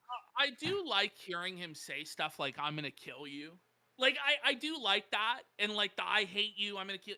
Because for a long time, it was so sanitized. Like, Cena was, I'm going to kick your butt. Stuff like that. So I appreciate that they're letting Seth Rollins, speak more like an adult that hates somebody actually would speak. But I feel like they have to do a full-on heel turn with him. Enough of this babyface tweener stuff with Seth Rollins. I kind of thought it might be Seth Rollins who ends up selling his soul. And that might have worked for him. But obviously they had bigger plans for that spot with Cena. Yes. Maybe, if Cena hadn't agreed to do it, or if The Rock couldn't come back, because it seemed for a while like it looked like Rock might not come back. Maybe they would have went in a different direction. But anyway, it was interesting to see Cena and Punk face off. They had that hug, that moment where they hugged, which I found a little bit gross. I don't really want to see that, as a CM Punk fan. Yeah, it's like, aren't these guys the antithesis of each other? Wasn't this like the most heated rivalry ever over a decade ago? And now they love each other. Oh, we're bros now. Like, okay, whatever you say. And, they were wrestling. And originally, going into WrestleMania, I kind of wanted it to be Punk versus Cena. And having watched them work together, I now see why they didn't go in that direction. Yeah. Because it was kind of sad. They were a bit slow and a bit sloppy. I still liked seeing it. I still marked out to see them wrestle and do the reversals and stuff. But you could tell, especially with Cena, he's really lost a step, and so Yeah. has Punk. And any match they're going to have, it's not going to be as good as it was 15 years ago. It's just not going to be, they're just athletically declined. And the creative as well, I don't think will reach the peak and the lightning in the bottle that they had back in 2011, 2012. So maybe better that they went in a different direction. Although it might be that CM Punk gets inserted later on into the main event. But basically, Seth Rollins comes in, beats the shit out of CM Punk. He hit the stomp, right? Yes. And then Cena immediately capitalized, which was very anti-Cena for him to do this. Because, back in the past, Cena would refuse heelish wins. Right. Like at Money in the Bank 2011, when Vince went to go ring the bell, Cena stopped him from ringing the bell. It was like, wasn't like him. And then from that moment on, I kind of started to get a sense of what was going to happen. When did you first suspect that Cena was going to turn heel, Phil? Well, he takes the win the dirty way. Not really the dirty way, but he's opportunistic. Kind of reminds me of what Edge used to do back in the day, right? And I was like, that's not Cena-esque. And immediately you start to think, well, the plot's been that this is literally his last hurrah year. This is it, his last chance to headline WrestleMania. So if he's going to do that to win, what else is he going to do? And then as soon as the Rock's music hits and you know it's going to be Rock and Cody, and you're like, wait a minute, something's up here, that was it. Like as soon as all this was going down all at once really fast, because I had a feeling, and by the way, I guess I was a little bit spoiled because I watched it after the fact and you can see that there was like a half an hour left. There was like a half an hour left at the end of the show. I'm like, there's no way it's ending now. Something else is about to go down that's going to be like crazy, a big turn or something. With the half an hour left on the show, I knew with that runtime something was going to happen. Luckily, I didn't know it was going to happen, but I kind of guessed from that. So. All right, Phil, take it away. Give us your whole big take and spiel on Cena turning heel and this segment. Okay. And what you thought. So here's the deal. All right. 10 years ago, actually at this point, it was almost 12, 13 years ago. I went to WrestleMania for the first time ever. It's the only time I've ever been to a WrestleMania in my life. It was the New York, New Jersey. I forget which stadium it was, but it was the one where it was Rock versus Cena, one night only for the title, right? And it was supposed to be like the big match and everything's exciting. This was the one where Rock had actually squashed Punk at the Royal Rumble to win the title. So it would be Rock versus Cena. And when that match happened, it was the main event of WrestleMania. And I go to WrestleMania and you see the debut of The Shield. That was an amazing match. They came by me, right, in the stands and shit. I was like, oh my God, this is amazing. It was CM Punk versus The Undertaker for the streak. An amazing match, arguably one of Punk's best matches in his history, okay? Just a super good WrestleMania. And then the main event was Rock versus Cena, but it's two faces. And I don't care about this match. I'm not kidding you. You'll probably give me shit for this. My friend and I left early. We left. We said we're not watching the main event. And we got out of there before the traffic hit. And we actually didn't regret it because we were able to get out of there. After that, you had to wait like 2 hours to get out of the fucking arena. So the thing was, back then, everyone agreed. If you just would have had that moment to turn Cena heel, make him be the heel in that match to win the title, it would have blown WWE up. Everyone would have loved it, the return of heel Cena. But instead, it had to be the fucking stupid face versus face. And then they had Rock wins one. Cena, then next year, there's a rematch. He wins one. It's bad. It's just not good. It was once in a lifetime. They built the first match as. Brutal. And so, for me, my whole thing, even doing Smark guys back then, was just turn Cena heel. Just make him fucking heel, and they won't do it. So the product sucks because of it. Finally, almost 15 years later, someone grew a brain and said, it's his last fucking year, turn him heel. He's not really selling merch anymore or anything. It's perfect. It's the right time to do it. It's the culmination of the plot line that we've all been waiting for over a decade. My problem with it is, it took so long, I get the feeling a lot of the people who were looking for it don't care anymore. You know what I mean? Like, you took 15 Yeah. years for it to happen. So I liked it. I was like, oh, this is good. Heel Cena's going to beat the shit out of Rhodes. Now we're going to get a good month of this. And then I thought to myself, yeah, but I'm just happen to be watching it now because we started this show. I mean, what if I hadn't been watching wrestling right now, I wouldn't come back for it, for heel Cena. You know, I've already would have given up a long time ago. But it really does feel like this culmination of we've been waiting for 20 years and finally they're giving us what we want. It's a shame it's at the end of his career. He's not going to be able to run much with it, but at least we're getting it. We're finally getting it.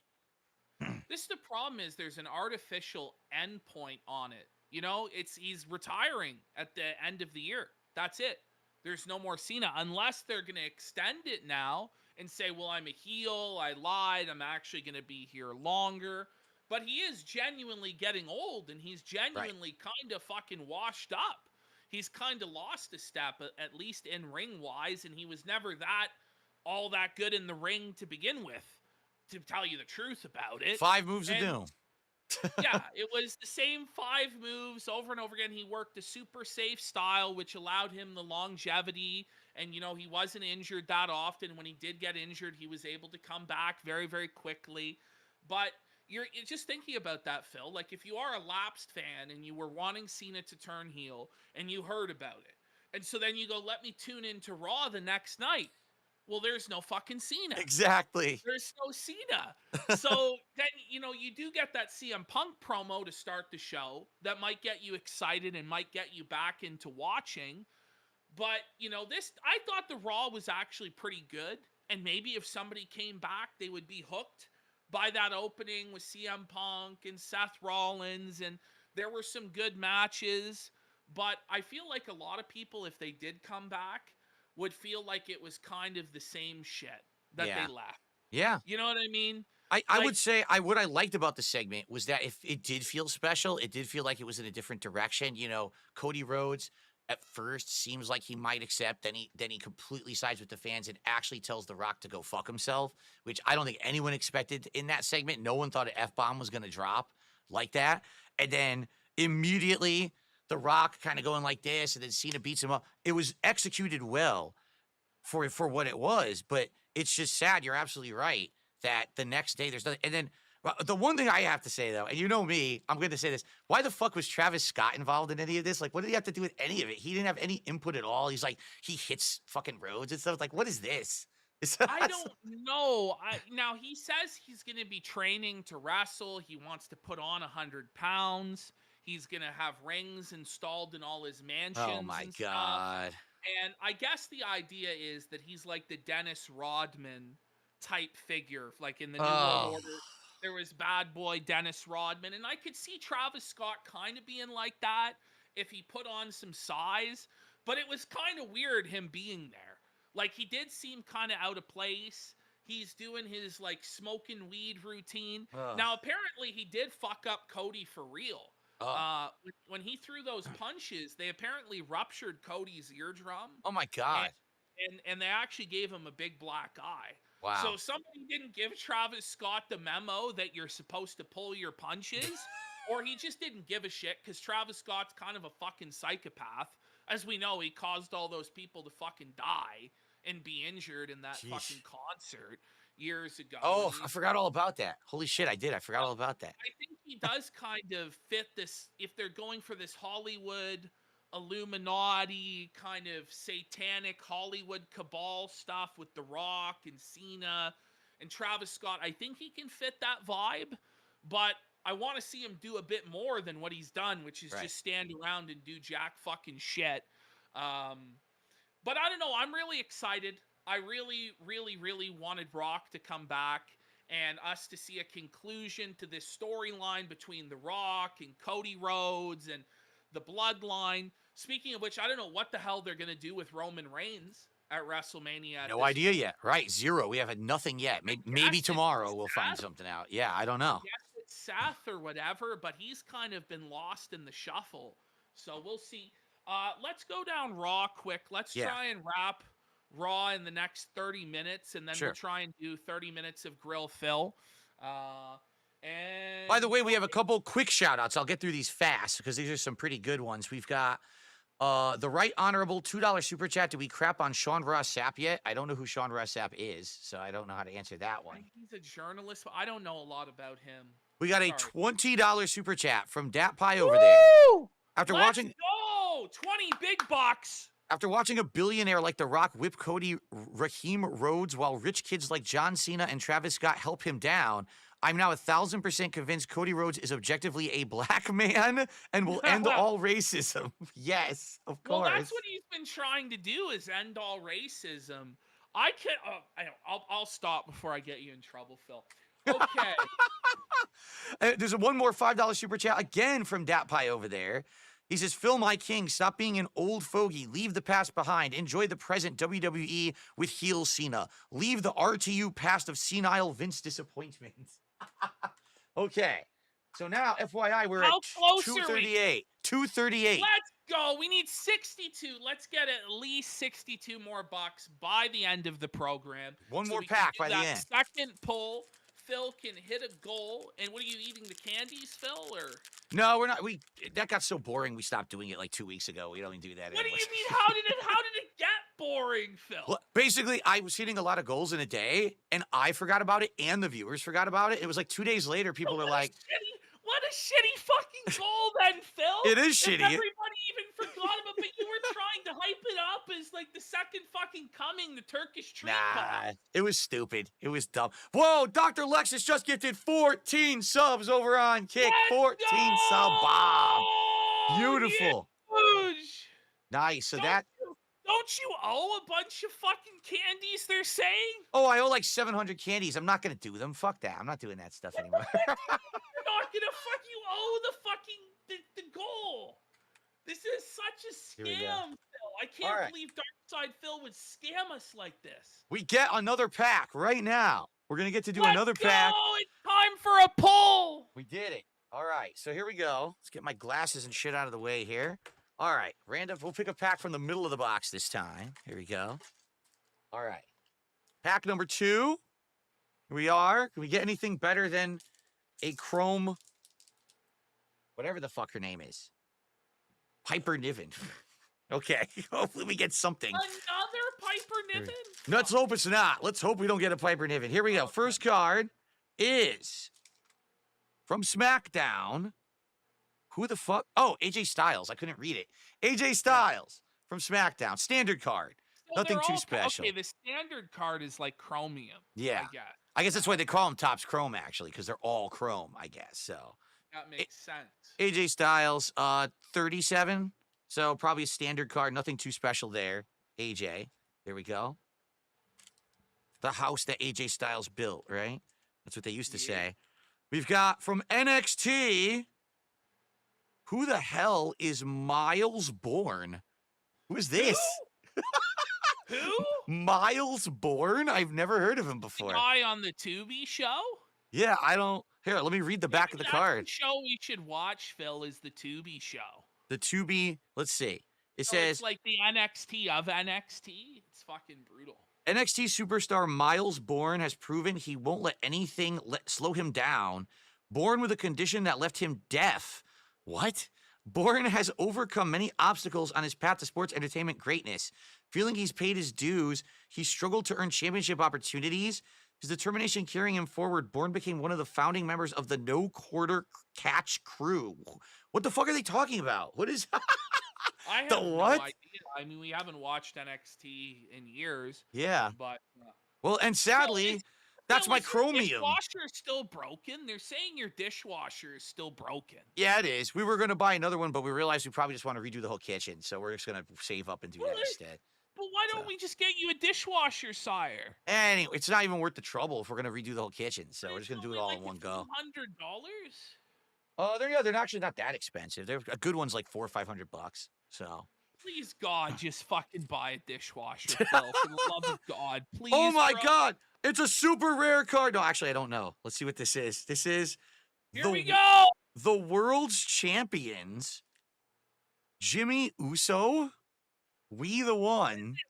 Is it $100 card like the Cena? I have no idea. It's not numbered. It says, "We the one." What the fuck does this say? It says, Allen and Gunther. What the fuck is Allen and Gunther at the bottom? I don't know what that means. I have no idea. So it says on the back, with his twin brother Jay, Jimmy Uso holds the record for longest reign as tag team champion.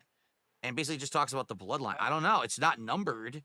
There's no autograph on it, but it says Allen and Gunther Jimmy Uso card. No idea if that's rare or not. So It's I don't got to be at least $5 pull. know. You would hope something. At least. All right. Are The you gonna last get one. a binder for these, Phil, and you can display them? I probably should get something now because obviously we got Cody Rhodes. Adrenaline in my soul. Wait. Yes, What the? It's another Damian Priest, but it's a different Damian Priest. This one is Raw. Yeah. So now I got two different Damian Priests, completely different, but in the same set. Kind of weird. There you go. Damian Priest next to Damian Priest. This one is actually numbered. So this one's probably from the normal set. This one might be considered one of the chase cards. I don't know. So, yeah. So far, nothing special. Looks like the chromium cards we got. Piper Niven and some fucking deaf guy. I don't know. So, nothing too great. All right, where are we at? How far are we away from the next poll? Let's get Phil his third poll tonight. This is not enough polls. We are at, I think we had just hit it. So, we are at 308. So, we are 142 away from another pull to get to 450. Right, 142. let's get 30 subs right now. Who just dropped the 14? We appreciate the 14, but could you add another 30 so we can see Phil pull some more cards? That was Dr. Lexus. Dr. Lexus, you need to pull some extra weight because Iron Chef Kakai snaked the bastard that he is. So we're going to need you to open your wallet and dig deep again. Wow. All right. Dat Pie over there actually did a $2 super chat. He says Miles Bourne is now known as the Timu Randy Orton. Wow. Timu Randy Orton. Yikes. Okay. Monday Night Raw opened up with CM Punk running to the ring, and he got up on the announce table. He cut a promo. He claimed he was about to get them canceled off Netflix. He was really going to go wild. And I was just like, the first part of this promo, I just really wasn't feeling it. Again, like a lot of Punk's promos since he came back, I feel like they don't kick into that next level, that next gear where you really believe them and they click like they used to in the old days, because Punk, it's just not the same. No. You know, so he starts... Yeah, go ahead, Phil. You could tell when he's putting emotion in, and he tried to put emotion in, but you could tell it's not really his words anymore. So they maybe a few, because him calling Cena bald, okay, maybe, but it's not the mic drop stuff, the pipe bomb stuff that he used to do. It's not even close. It's not even comparable. Yeah, I mean, he calls, like, The Rock a bald fraud. You know, he's like, to me, a lot of it comes across as, like, sour grapes about The Rock. Because it's not like CM Punk is really doing anything different than what The Rock would do. You know, he's just not The Rock. Yeah. And he can't pull what The Rock pulls. So he sees that he's not the main event of WrestleMania, and he's not promoted, and this, that, and the other. But, you know, he basically is kind of like a part-time guy. I know he's there more than The Rock and more than Cena, but he's not working every week, matches on Raw for 15 minutes or anything like that. I did kind of think it was funny, him parodying the Goosebumps thing, on the arm and saying bullshit. I thought that was okay. The Rock part of the promo, it was just okay. I wasn't really feeling it. Yeah. But then, you know, when he started talking about Cena, and what I think he really needs to emphasize is that he was right all along about Cena. That Cena was always a sellout. You know, and I feel like that's the direction that Cena should take with this heel character, is to say, well, I've always been a sellout. The only difference is now I'm just being honest about it. And I'm sick of having to pretend be a nice guy for you guys. That sort of thing. But, you know, Punk's like saying, you know, Cena, I'm going to make you wish you never did this. I like that, like, make-a-wish pun in there and stuff like that. I thought the stuff he was saying about Cena was pretty good. It got me interested, but it's like, but he's not wrestling Cena. Exactly. You Like know? you're excited for it. You're like, oh, it's gonna be Punk Cena. They're gonna be. Oh wait, he's fighting Rollins. Shit. Like we just saw this in January. We just saw this on Netflix. This is really a big deal, you know. So I don't know. It's a little deflating. It was like a good promo and then deflated immediately as he starts attacking Rollins on the ramp. Like I wish he was involved in that main event picture, but it looks like he's not gonna be now. So.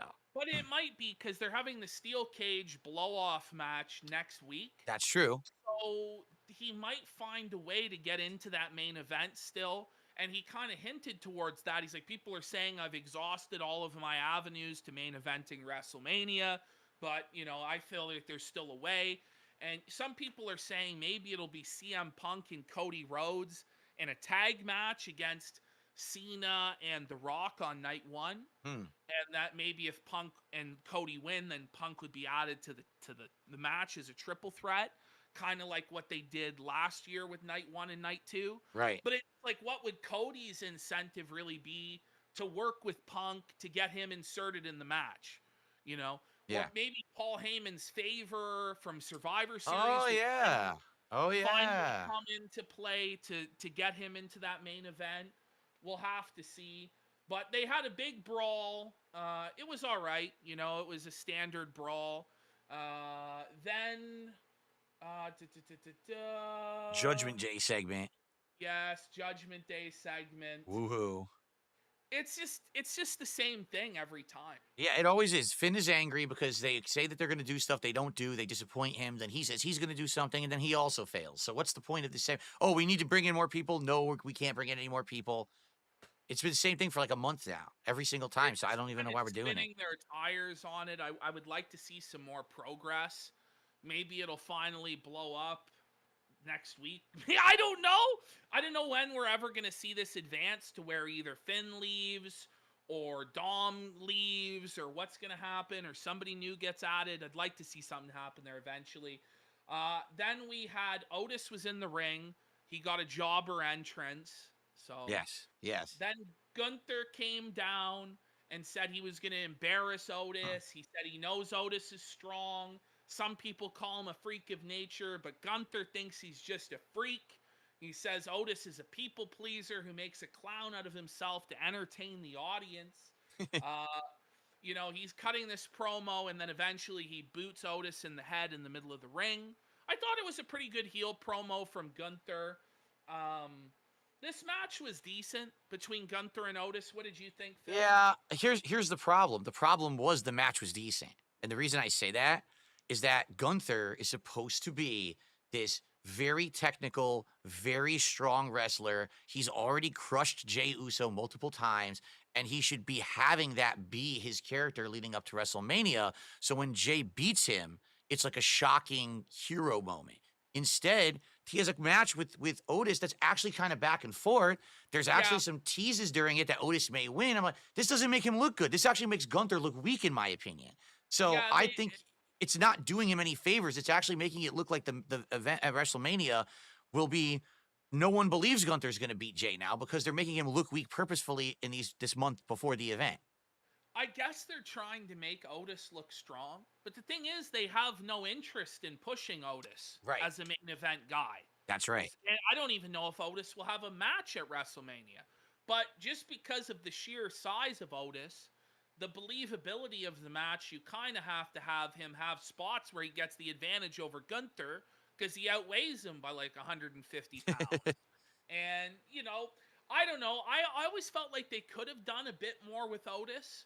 Like, he was really white hot at one time. Yeah. And then they just dropped the ball with him. And I feel like there could have been some more money there. Was he ever going to be the big face of the company with the way that he looks? Maybe not, but he was a very over baby face. And even still, the crowd gives him a good reaction. But I don't know. It's just one of those guys where it was kind of a flavor of the month. And now they just kind of out of sight, out of mind. How embarrassing. He wins the Money in the Bank, and then they took the briefcase from him, right? Like, it's just like they did to, who was it, Kennedy? Like, many, many years ago. Like, Kennedy, so sad. Embarrassing. And then the Wallers, Grayson Waller and Austin Theory ended up jumping fucking Jay. Yeah. And they just did a cheap attack on Jay, and Gunther posed over him. They're going back and forth with these beatdowns and brawls with them. I don't know. I'm not super into this storyline. I keep saying it every week, but at least they didn't do another 14-minute intro with Jay this week. Again, it was something different. So. No, they haven't done that in a few weeks, and I appreciate that because it was the few weeks they were doing that in a row. It was making me lose my mind. Okay.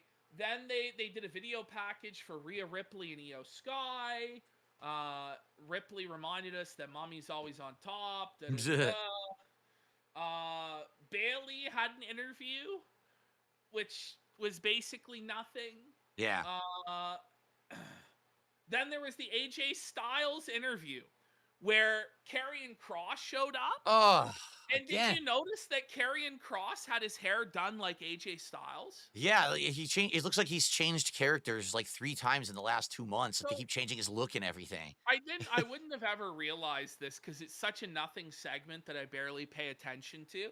But I guess every single person he goes up to, he does their hairstyle. Oh my God. So he mimics Sami Zayn's hairstyle and AJ's hairstyle now. So is he really supposed to be like the devil on the shoulder? Like it's them talking the bad influence into their ear? Oh my God, that's so bad. That's what he's doing. And I could see that kind of being something if they actually, gave him matches. Right. Or gave him like a continuing storyline with one of these guys or a real program. But they don't seem to want to do that. Right. So I don't know what the point of all of that is. But yeah, we'll see. Then we had the Women's Intercontinental Championship. Lyra Valkyrie versus Ivy Nile. What did you think of this one, Phil? I was so bored. I put my first comment, oh, look, 2 short women doing short women things, laughing out loud because they're so short. They can't do many spots. So, here comes a big high flying move. Oh, reversal into a suplex, reversal into the ankle lock. It's like we've seen it before, it's not very exciting. It just, there's even the ending is just kind of, it's dead. The crowd was dead for most of the match. And at this point, I hate to say it, I think this Lyra Valkyria isn't working as the IC title holder. I don't think there's any hype behind her. Even though she keeps winning, I don't really see it going anywhere. Maybe WrestleMania she'll retain, and then they have to do something because it's not like every match she's having is a real banger, and she's this workhorse champion that you're excited to see her match every week. It's not even like it's like a Penta, where he was having his weekly showcase and it was a fun match and it was exciting. I'm just totally down on this girl. Like, I don't really think she has very good skills in the ring. She certainly doesn't have a character or any mic skills that I've seen.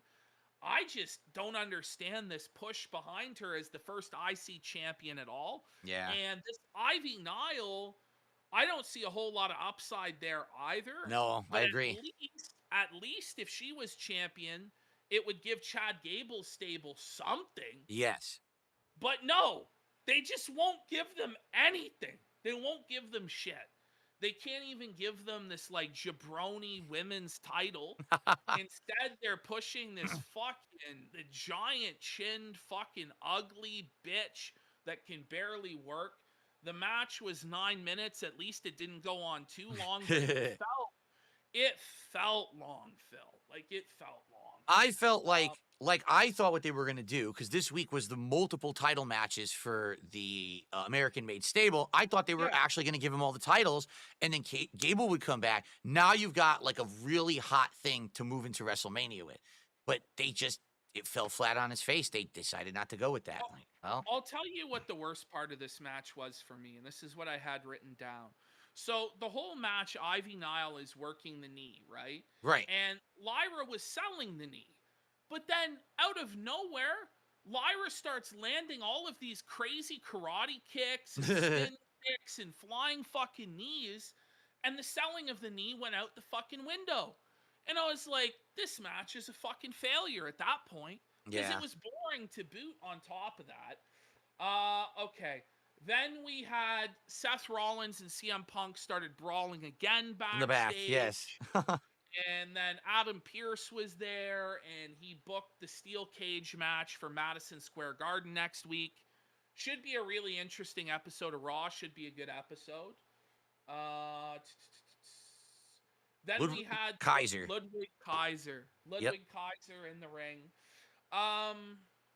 So I guess I didn't see Raw last week because I was on break, and they had Penta lose. Why? I don't know. So I guess they're just done with him. This is another one of these guys that it's a brand new shiny toy, and they give him a push for a little bit. They really had no idea what to do with him. Aside of putting him in the same match with 2 or 3 guys. Right. This is the problem is he was hot. Everyone liked him. Okay. But then it's the same match again. It's the same guy again. It's the same match again. Why did you do that? Just keep feeding him guys up to WrestleMania. Build him up. Have a big WrestleMania high-profile match. But they just stuck him endlessly in this triangle with Kaiser and I forgot his name, the bruiserweight. So. Pete Dunne. Yeah. Pete Dunne. Yeah, and it's like, why can't we just give this guy a rocket ship? It seems like people were really behind him. He was over. He has a catchphrase. He's selling merchandise. He's selling masks. He's selling T-shirts. He was botching. But a lot of these Mexican luchador guys botch. I don't know. I liked him more than a lot of them. Yeah. But it looks like he's going to be another one of these luchadors. It's starting. We won't say, it's not 100%. But that gets lost in the shuffle, like all the LWO guys and stuff. Yeah. Where now maybe they're waiting for Phoenix because Phoenix has finally got out from under his AEW deal. Oh, okay. So maybe they're waiting for Phoenix to debut and then do something with him. Huh. We'll see. But yeah, Ludwig cut his little promo. It was okay. Then Penta came in, beat him up. And it's like, okay, but then why is he losing the match last week? Right. Anyway. Bad booking. Yeah, Bianca Belair was interviewed.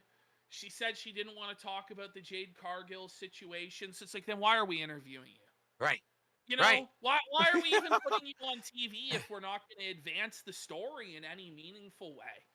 She basically said, okay, I'm focused on the Rhea match. Okay, great. These little backstage segments they're just not very good. We said this a couple times on the show, but they just really don't contribute. They're awful filler, and they don't really even create transitions between stuff. They're just there to kill time. Without them, the show would be more streamlined. So I don't know what they're thinking. So, okay, at one point, they do this Chad Gable package. Yes. What did you think? I actually really liked this. Yeah. I know it's really silly and cheesy. Yeah. But I really liked it. So he's down in Mexico, and he's showing, do you guys know this man? He's like showing them this name on a piece of paper. And eventually he finds this like old Mexican guru. Right. And the Mexican guru makes Gable pay out the ass, and he gives him this box, I guess, that has a magical lucha mask in it that's going to give Gable the power of lucha. I thought it was kind of fun. Very cheesy 80s vibe, but it was funny. Yeah, it was a funny segment, and I think something funny will come out of it. I don't know. See, this is what I mean. Like, if American Made had won all the titles, then Gable could have come back. They could have done a serious plot line, but I guess that's not what they're going for. They're going to go with like a comedy plot line when he comes back, where he's wearing this mask and doing silly stuff, I guess. So I did laugh. I thought that it was a funny segment, and I'm interested to see what they do with it. Okay, I am excited for it too. I want to see where it goes. Hopefully they do something with those guys, because again, we went to the tag title match. Yep. They didn't win this match, although it was I think this was match of the night. Yeah. To be honest. Yeah. Really fun match. A lot of cool moves. A lot of the high-flying stuff towards the end. The crowd wasn't really into it, but then once they started doing those high-flying spots towards the end, the crowd kind of woke up.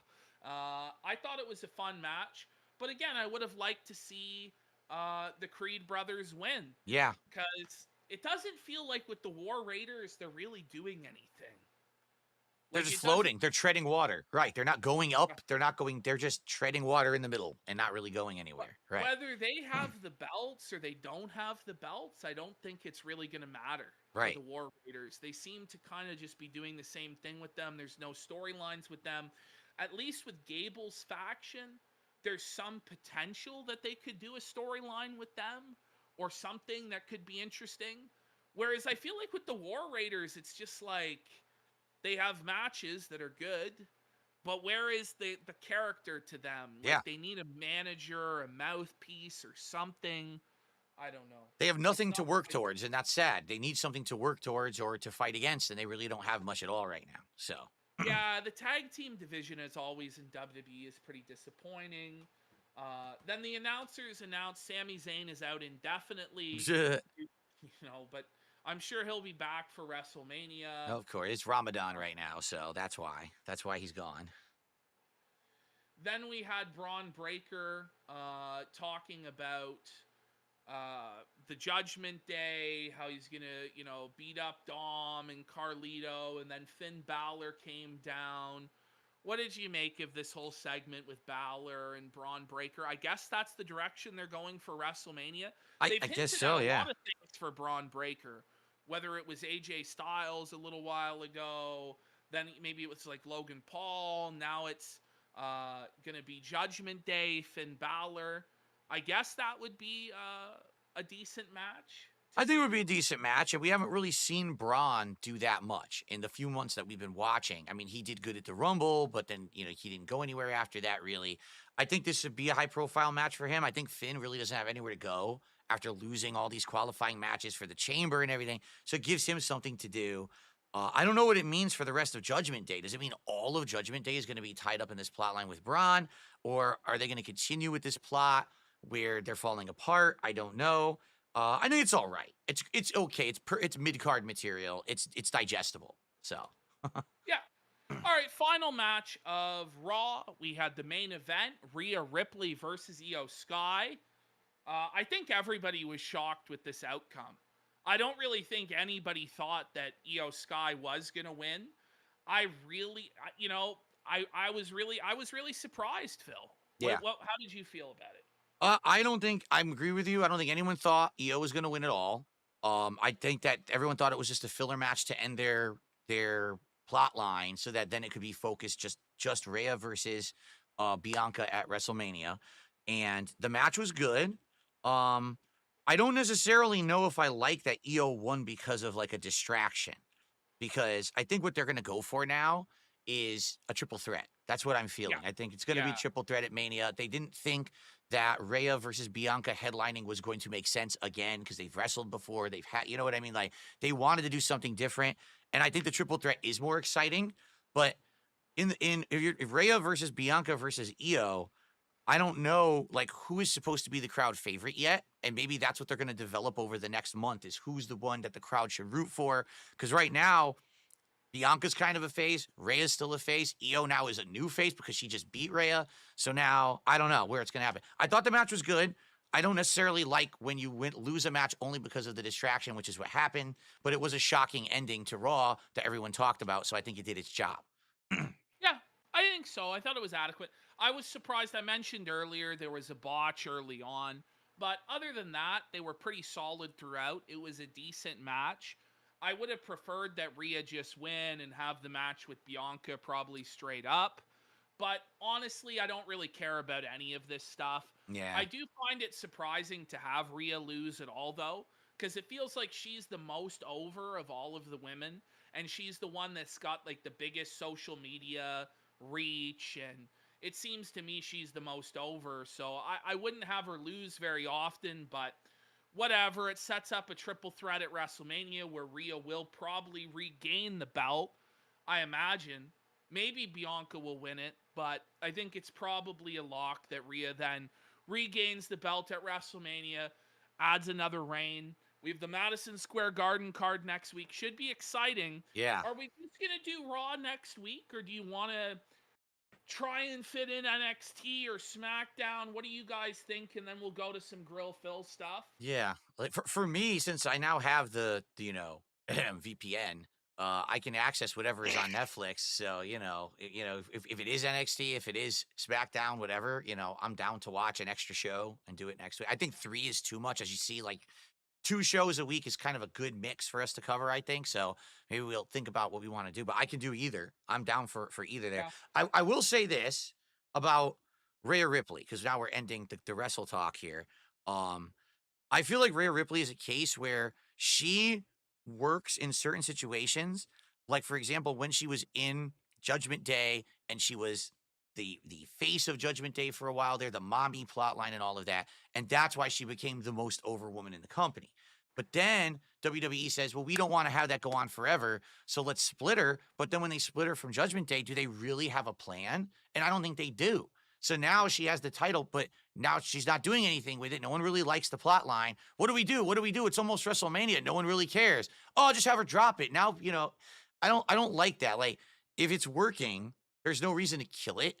And they killed it. And then what they're realizing is, was it really her that was the person who was carrying that? Or was it the plot was working? And when you killed the plot, now she's by herself and she can't really carry that title. You know what I mean? So I think that's... I really would have kept them together for a long time. Yeah. Or reunite them maybe at some point in the future, because that was so over and people were so into Rhea and Dom as an item, and they had great heat as a unit, and now that's all gone. And I feel like neither of them are as strong as they were together earlier. Right. So we'll see. Well, I thought you articulated that well, Phil. Let's go into some grill, Phil. Phil, what's going on, man? So yesterday you had a pizza party. It was great. A pizza party, Phil. It was delicious. And I noticed that for your pizza party, you ordered Domino's pizza.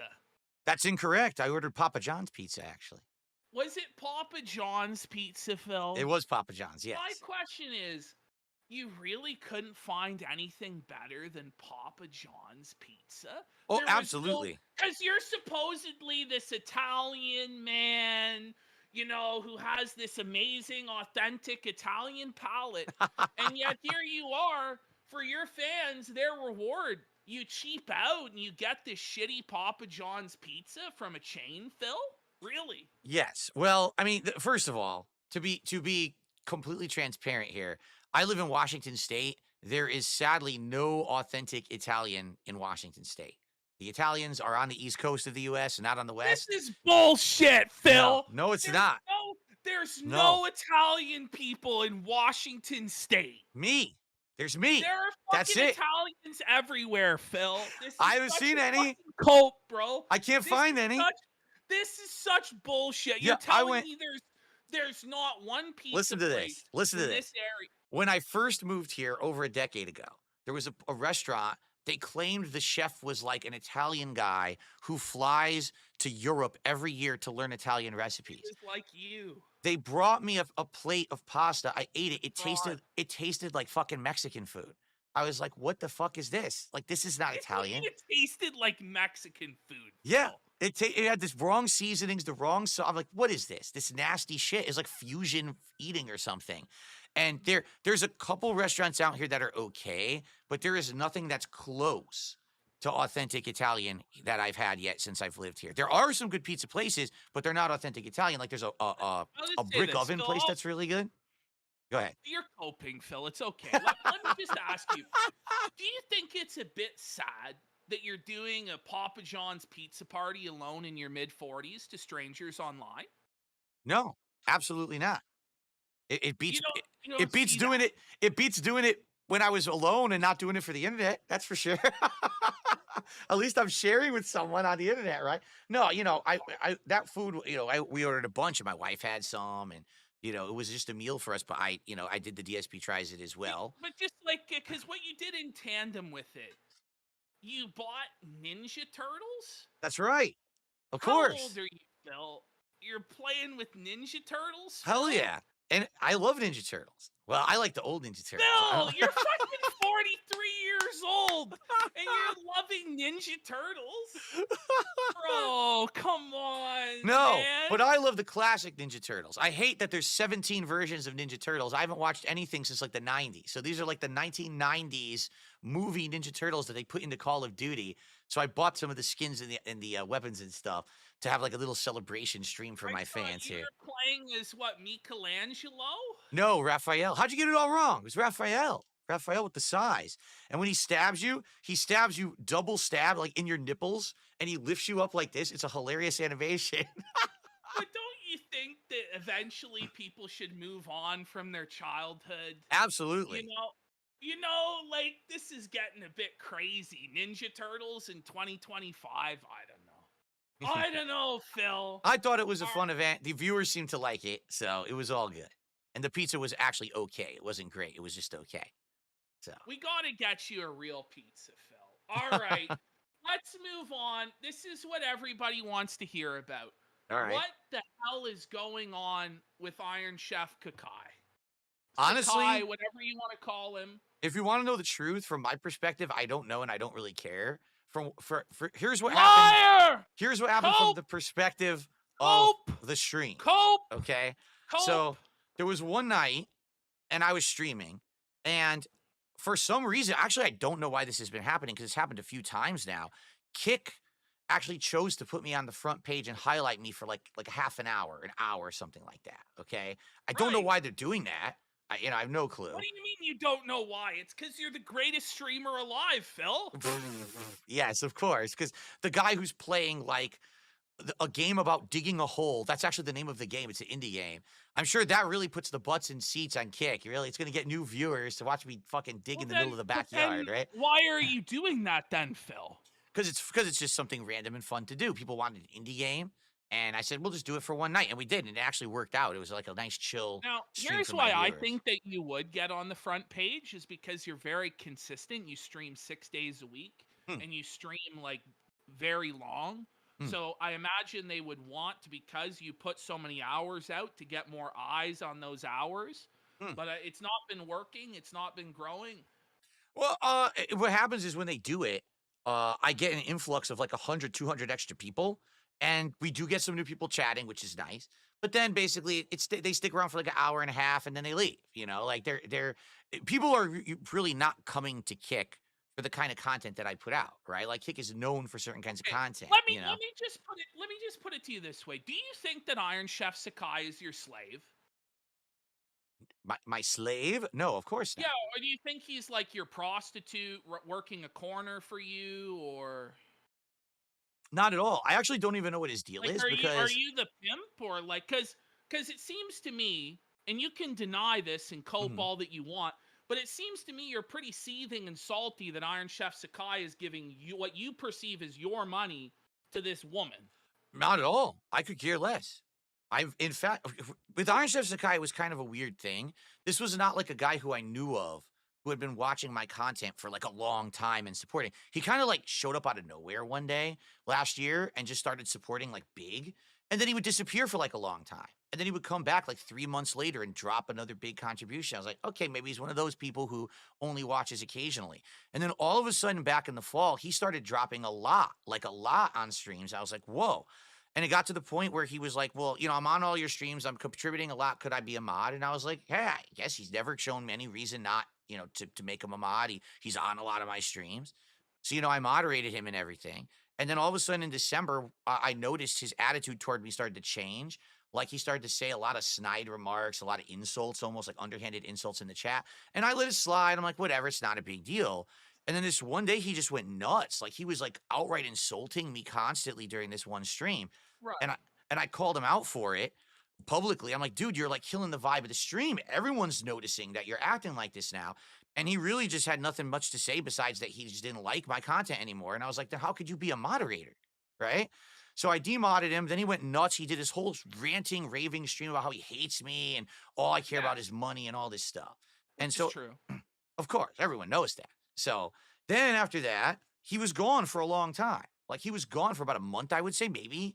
And then all of a sudden one day he comes back. Now he had been banned in Kick. I just gotta say, Phil, like, let's get to the heart of this matter. Okay. what is this? What's going on with this Lex girl? You called her a slut.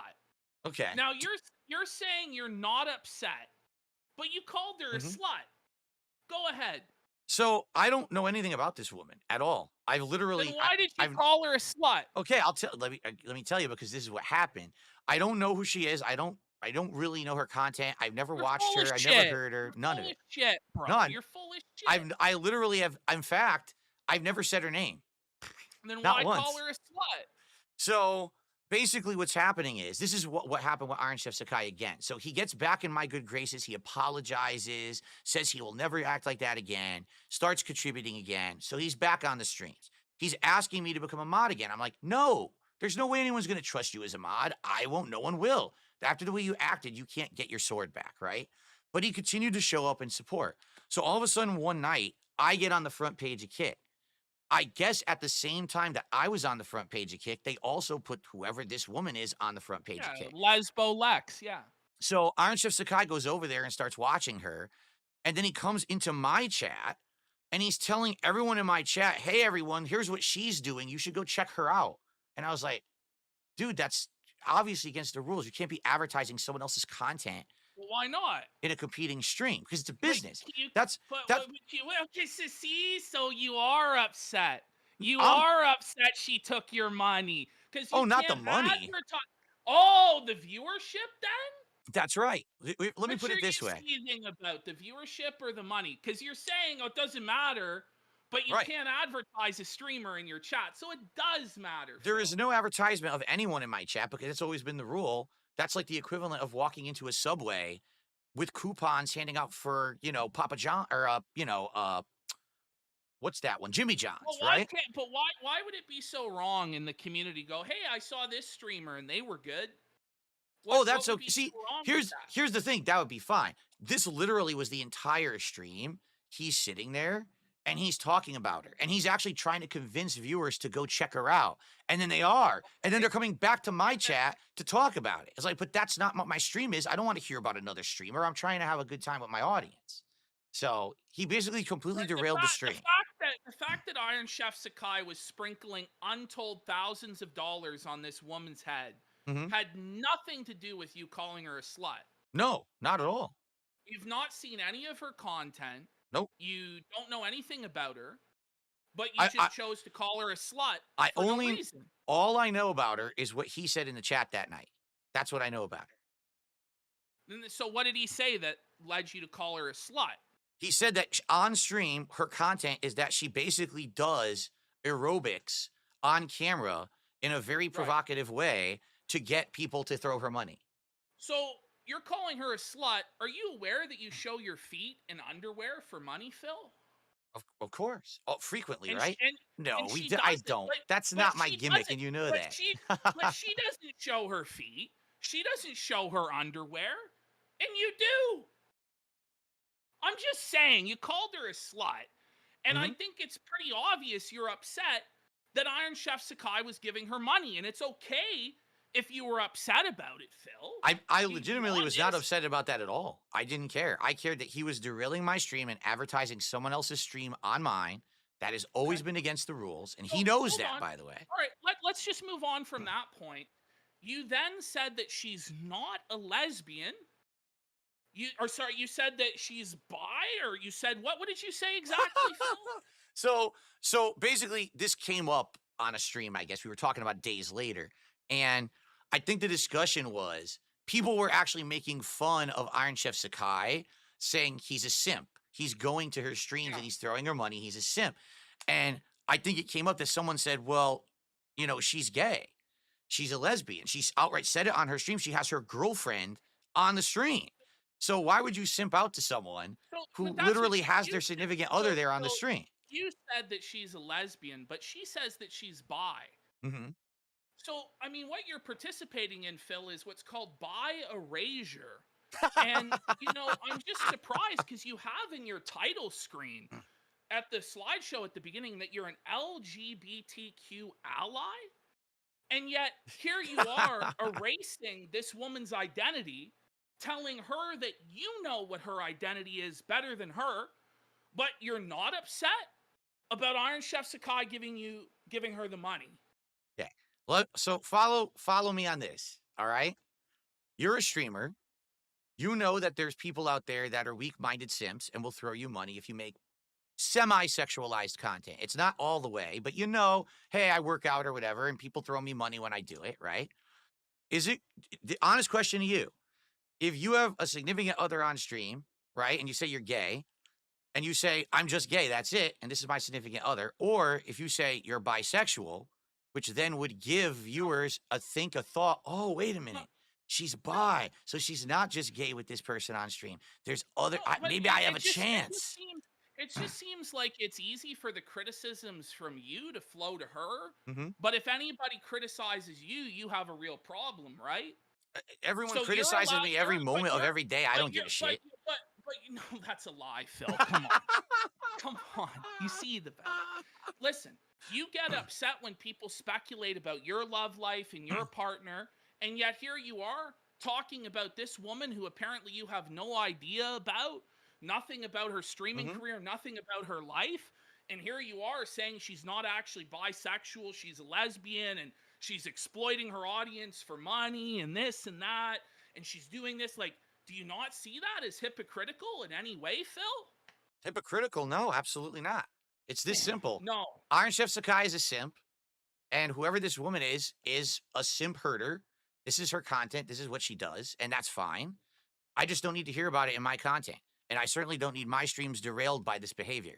So Iron Chef Sakai got his ass kicked out of my streams. He's never coming back. I don't care how much more he begs, how much more he grovels, how much he offers to give me. I don't need his money. I don't need his time. I don't need simps trying to fucking derail my shit. I'm far above that shit. Let's talk about Lesbo Lex a little bit more. So, are you upset that she finished the Lego set quicker than you? No, I didn't even know that. I didn't even know until someone told me. The problem is we're now on the second stream of you doing it, and we're, halfway there? She finished it in one stream, so, like, are you dumber than a girl? Or what? Well, you might not realize this, I directly addressed that on my podcast today. Oh, I heard it. It was a bunch of cope and a bunch of baloney. Well, it was a bunch of bullshit. Isn't it true that for some bizarre reason, there is an entire universe of content that's based around what I do? And isn't it a weird anomaly? Like I do, because I find your content so boring. I don't know how the fuck they can stand it. I don't get it. I don't get it. And the thing is, I'm okay with being who I am. Like, I don't need to be some wild character, some guy doing crazy zany things. I fucking bought a Lego set. You know, all I did was get this. And my audience said, will you do something different instead of just gaming? That's part of my problem too. Right? Like, why did you buy the cheapest, shittiest Lego set that's so boring? Couldn't we get the Death Star or Ghostbusters or Ninja Turtles or whatever? Well, it's a demo basically, and if this is successful, I have told people I will invest into a bigger Lego set when we're done with this one. And the first two streams, we actually did good. I've hit my goals, so we hit a third one on the finale. I will buy a more expensive, better Lego set that's like an IP or something more interesting. This was just a test. I didn't even know how hard this was going to be. I haven't built Lego since I was like 10 years old. Because everybody's saying that the reason you're so worried about people going over there is because she was doing what you do, but better. And I think that's why you're worried about it. So why would I care about that? I'm successful. I'm hitting my goals on my streams. I don't care what other people are doing. Talk about how it's a business, but if there's a competitor that's doing the same thing but better, that business will go under, no? Especially when they're taking one of the largest clients of yours that gave you so much money. I'll give you an example. I'll give you an example of how you could have improved your stream and been better than her stream, but hers was better. So everybody in chat, from what I understand, was asking you to put on background music because it's awkward while you're building the Lego, right? But she turned it on and sacrificed the ad revenue, but you wouldn't do it. Why? Because the ad revenue is legitimately pennies at this point, brother Phil. Like, why not just turn on some, like, relaxing Nintendo music for your fans? Why are you so chintzy this way? Oh, it has nothing to do with that. For me, my problem is whenever I try to put something in the background that's not my silly remixes, it ends up getting, like, muted or blocked. This has happened tons of times. I have, like, No lie, I have like 70, 80,000 videos on YouTube, and every day I get like But 500 notices just that previous well, videos are there's a blocked. thing called royalty free, and you could put on a royalty free mix, and then it fills that dead air. But royalty free does not mean it's okay. What royalty free means is that you can use the song and you don't have to pay a royalty to use it, but you relinquish all rights to your video. And if that person Oh, decides to claim your video, they could actually have it muted or blocked if they so choose. but And that's happened. okay, but I mean, does it really matter? Because it's for the live audience. There's so few people watching on demand at this point, Phil. Just give the live audience what they want, man. The thing I is get if you feel like if you give in to it, you've Mhm. let the detractors win. But No. that's what it is, though. You think that if you give in to earnest criticism, that you'll have made the detractors win, when it's actually the opposite. If you took that criticism and improved your show and made your audience that likes your show like it more, the detractors would lose, Phil. It's a backwards mentality. Or Just it's just excuse that me. you want fucking 60 cents from fucking AdSense, It has nothing which to do makes with no that. It's not the ad revenue that I'm worried about. It's the actual content being blocked or muted. And it's happened a million times. When I used to do my React show, I did it for 2 years, DSP versus the internet. I would be playing a random clip, and because of the music in the clip, the whole stream would get shut down. And now I got to wait like 5 minutes to get my stream back up because YouTube sense. blocks it. And it happens all the time. I'll just accept it. Let me swing back around to something, right? So Mhm. this is now the second Lego stream. I don't think you're stupider than Lex, okay? I think that what you're doing is intentionally being slow so that you can milk this Lego set for additional streams. Is that true, Phil? No, I'm just not. I wasn't aware that I was in any competition with anyone else to build a Lego. Well, This it's isn't not a like competition. It's Phil's just it speed makes run. you look dumber than a lesbian. Why does it make it Is look? all. Wait. Why would it make me look Because she finished dumber it because better. she did it She, fin- faster? she finished it quicker. Her cognitive abilities were there to do it faster. But when I'm doing the stream, okay, I'm number one. I'm actually using a new setup, which I actually just the same setup we actually just used to do these cards. I'm using to do the Lego now. So I'm trying to get it in frame. I'm messing with the camera and all of that to get it working. I'm not in any rush. I'm hanging out with the audience. I'm literally having a conversation with my audience. It's considered a hangout stream, right? We never were of any impression that there was a rush to finish this. I mean, if that was the case, I would have had it done the first night. I could have rushed through it and done it, but I'm not in any rush. I don't. Again, I was doing it for myself because my fans wanted to do it. They wanted something different. All of a sudden, this weird DSP universe emerges where everyone wants to show that I'm better than DSP. So this woman buys it, Review Tech buys it, they all buy it, and they're building it on their streams. Oh, look, I'm better than Phil. Phil doesn't I, care.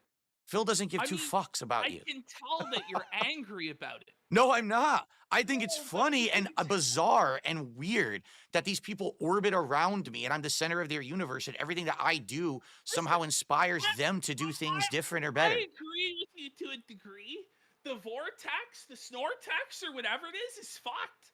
The people in it are wacky. Whether they're fucking detractors or fans or whatever, I'll ask you, like, what did you think about this fucking guy that was saying all these slurs to Lex and going in on her and death threats against Oh, her? You saw that? I didn't about slurs. I heard about the death threat, but here's the thing. All right. I'm on my break. I have a rare 2 days off in a row to spend time with my wife. We had plans and everything. I'm paying no attention to what's going on the internet on purpose. Like I want to be disconnected from the internet. I come back from my break and I'm getting yelled at. Why is someone who claims to be your fan giving a death threat to this woman? How the fuck do I know? What are you Well, talking about? I don't know who this is. I here's didn't the see thing. it. Let me play devil's advocate. Okay.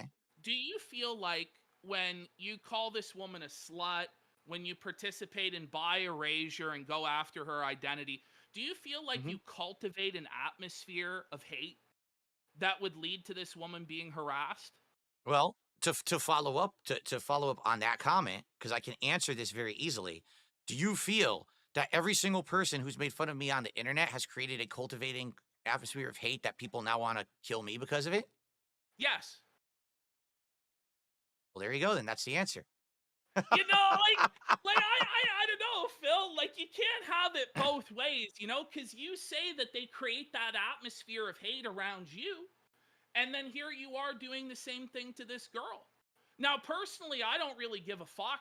And I said, as I'm doing devil's advocate, because I don't feel people should be held responsible for the behavior of their fans. I Mhm. don't think you can control what your fans do. And I think we wouldn't have very many content creators left if we held people to that standard, because there's all sorts of Looney Tunes and fucking psychos out there. But I think you calling her a slut. Let me ask you this, Phil. Do you think you have a problem with women? No, not at all. I have no Now, problems with you women, actually. ever? I mean, women who have done things, bad things to me Because personally, I but have not in this, general, no. I have this post that you wrote back in Oh, 2003. oh, this is It's great. you know, and people Yes. say that this is your incel manifesto. Yes. You know what Yes. I'm talking about, Yes. huh, Phil? Yes. You say Yes. you say shit. Every woman I've ever known was either extremely selfish and self-centered, too busy feeling sorry for herself to do anything else, too annoying and or geeky to stand for more than 30 minutes, too stupid to listen to advice they ask for, doing stupid things and then complaining to you because they went totally against what you told them. 5, a total slut. Now, Phil, that fifth bullet point, a total slut, that's the same language you used in 2025 as in 2003. That's right. So, have you changed from this, essay, this diatribe against women, or do you have a problem with women, or what? Well, first of all, I've talked about this. My past, I was an internet troll. I was purposefully making in content that would incense people on the internet for attention. I was kind of a loser and was looking for attention on the internet because my real life was pretty boring.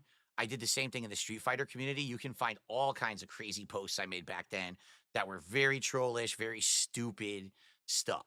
And I've since then, especially with these documentaries that have come out.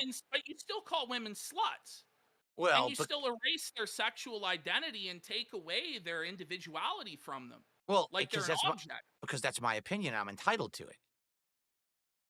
If Okay. there's listen, if someone is going to make content on the internet and the content is based on showing their body in a provocative way, and they're going to get money based on doing that, that is sexualized So, content. but And you can, didn't you say you've never seen any of her content? I haven't. I've only heard what they told me it was in my chat. So Because based on what I've heard, I have seen some of her content. She's not in a bikini. She's not in a hot tub. She's not showing her underwear. She's not showing her feet like you do. So I just it's very strange for you to have this position, and I think ultimately it comes back down to she took your money and you're pissed. And she didn't take my money. She took Iron Cuck's money. She didn't take my money. but I isn't Iron Cock's money your money? No. None of my viewers' money is my money until they give it to me. Then it's my money. Then I have the right to do whatever I want with it. But I'm not entitled to their money. Then why I were you so upset when he went over there and when he promoted her stream in your chat? Because you're worried that you're Mhm. going to lose your money, I right? don't give a crap about what any of my viewers do outside of my streams, but I do care about But what they you do did. on my streams. And that behavior is not allowed. It never has been in the entirety of the time that I made content. It's a strict rule. No advertising anyone else who's a creator or competitor in my content, period, because this is my place of business. No other business will allow another business to advertise in theirs. That's considered, a competition. I was on the front page of Kick. She was on the front page of Kick. That's just not allowed. It's just common sense in any business. Like I said, you can't go in a Subway and Then advertise a competing sandwich shop. I want to know, like, then why call her a slut? Why say that she's faking being bi and she's actually a lesbian? Because number one, I'm basing that off of what people are saying in my chat, which is that she's making So sexualized content for money. let me stop you right there. So when people listen to a detractor and then they Mhm. come after you and fuck with you, is that okay based on what they heard from a third-hand source? Uh, just I would say it depends on the extent. It depends on the extent of what's being said. Because you're not always going to go direct to the source. I know that. I'm not stupid. But there's a lot of people who they'll hear something and then they'll make a judgment by it. But then perhaps they'll actually check it out for themselves and then they'll have a different opinion. Listen, In this case, I have no desire to ever check out her content. I don't care about this person. I will never care about this person. well, you do care. 'Cause I can tell you care. But here's my advice to you in these circumstances. Because really what you should have done is just said nothing about her. Because you didn't watch her streams. You didn't know what she was doing. You don't really know. And sometimes you just have to take that fucking L and move on. And if you are saying you're not about drama, you're about positivity and all of this stuff that you say in meaningful content, then that's how you should be acting, right, Phil? Sometimes, listen, she fucking stole your pay pig. She made fun of you. She did a bunch of detractor memes. She didn't even know what the fuck she was doing. You know what I mean? But then you come out and you call her a slut and you erase her sexual identity and say it's something different. And then this is where you get into trouble, right? Whereas if you just said fucking nothing, there would be no ammunition. Or, you know what? Here's what I would do if I was pissed.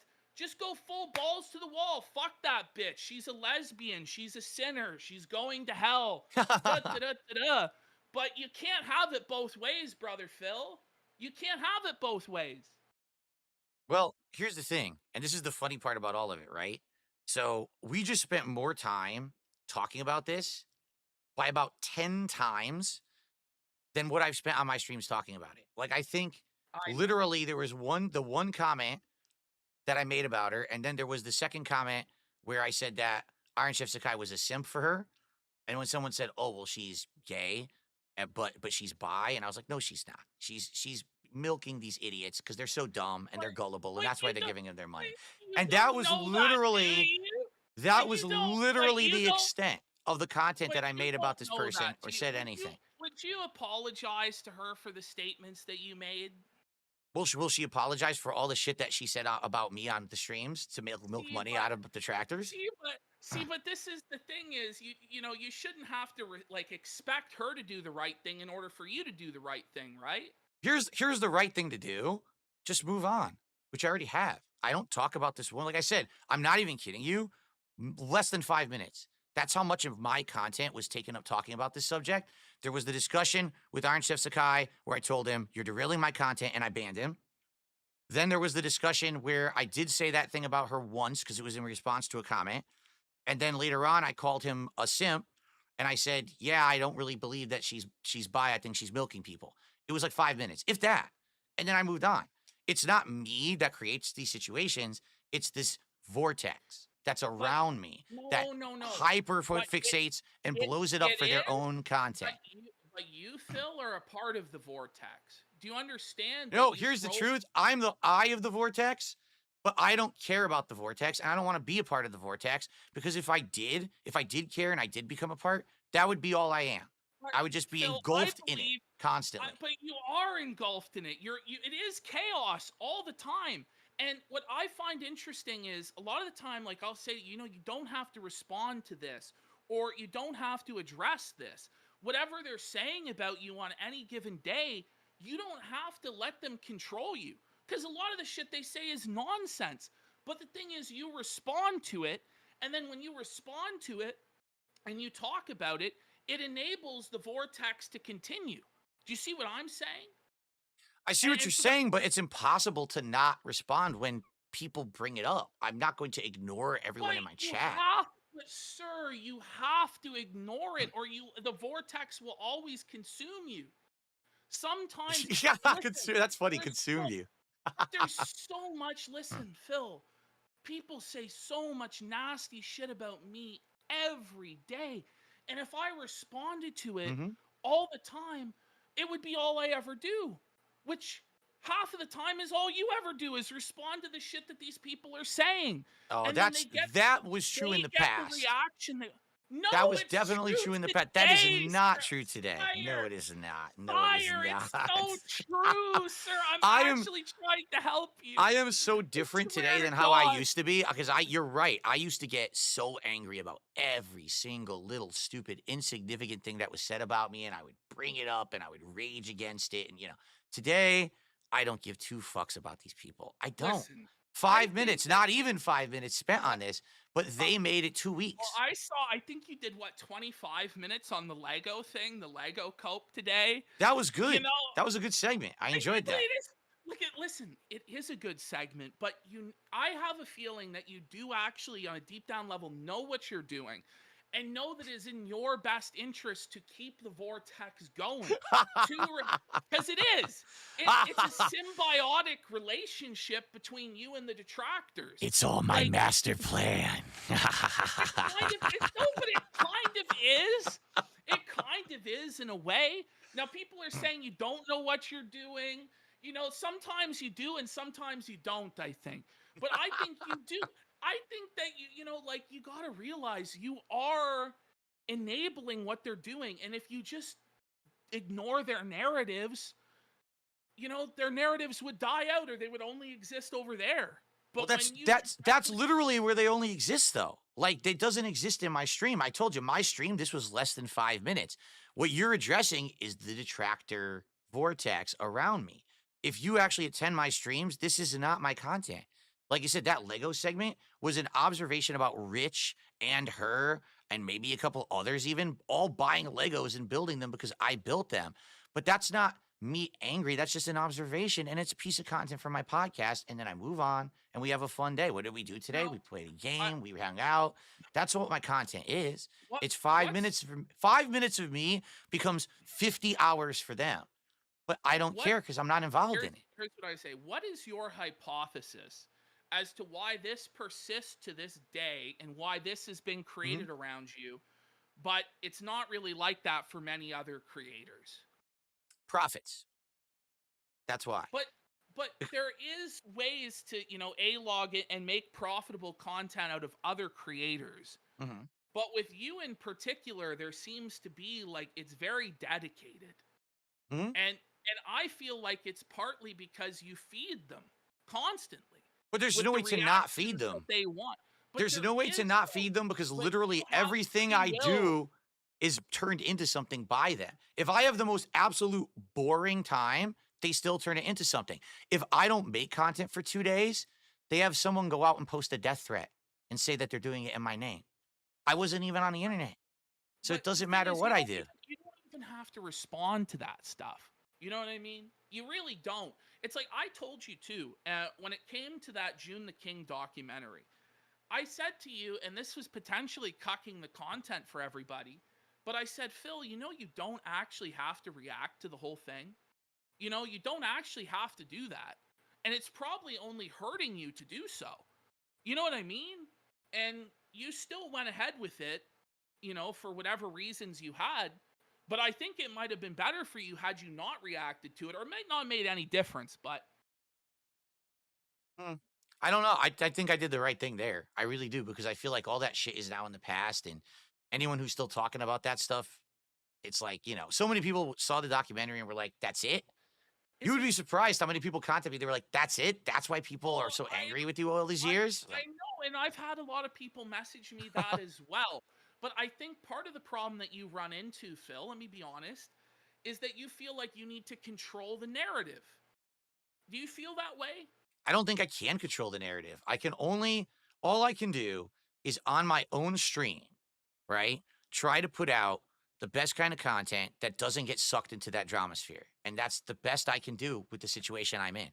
I'm never going to be able to completely separate myself from it because they're always going to pull me back in no matter how much I I try. I just think honestly you embrace the whole thing and just start battling it. Like the thing is, if you want to, there's two paths.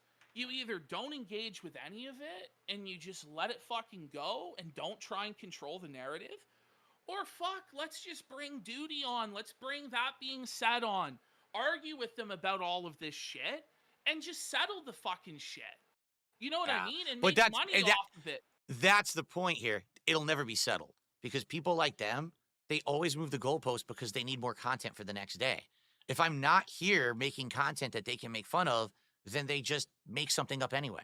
So it doesn't matter. Like, I will never I mean, appease those people. do you, I do mean, you I might feel benefit from that. If I made that kind of drama content, I probably would get views and I would make money, but that's not the kind of person or the kind of creator that I am, and I don't want to be that kind of creator. do you feel that everybody who has criticisms of you is like bad faith and they're always gonna be bad and against you, that none of them are fair?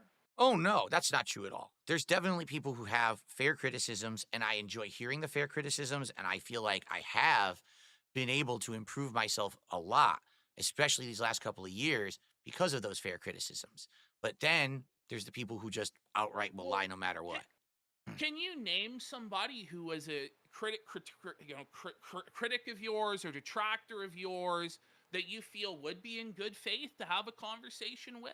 I don't know. I'd have to look into it because I do not watch detractor content. God's honest truth, I don't. Well, I don't know what like they I I mostly hear don't know what this, they I say. don't know how to say his name, this alt guy or ALT guy. From that being said, I've heard he's a pretty reasonable guy. He's a pretty level-headed guy. I didn't even Which know that's who that is because people say ALT in my chat all the time, and I had no idea that he was from that show because I've never heard it.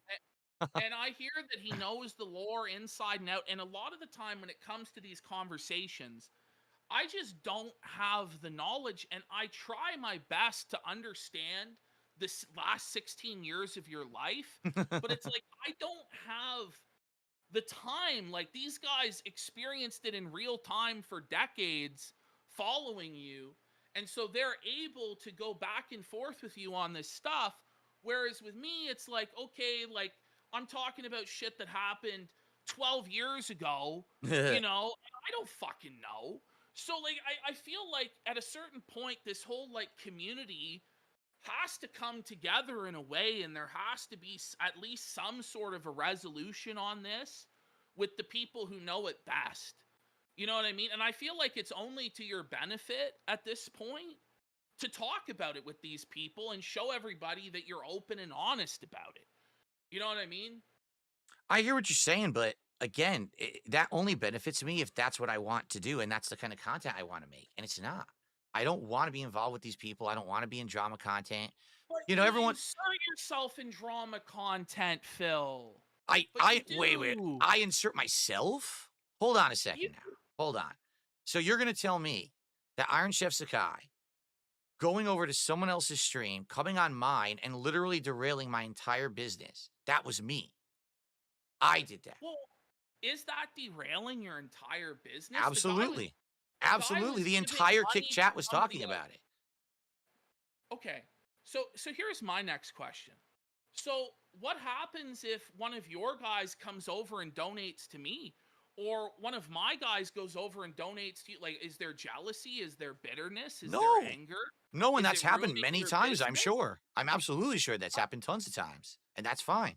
Everyone is, in my opinion, maybe other people disagree, everyone can do whatever they want outside of the realm of your own stream, business, or content. So when you're here and you're in my chat, welcome. Please abide by the rules. You know what they are. And as soon But as you leave, nobody else. I have no But control Phil, over nobody. anything you say or do or Nobody anything. else. But nobody else has rules like this, Phil. Like, if somebody's in my fucking chat, oh, hey, I like this guy's stream, I'm not gonna ban that guy. I think that that's fucking nuts, to be honest.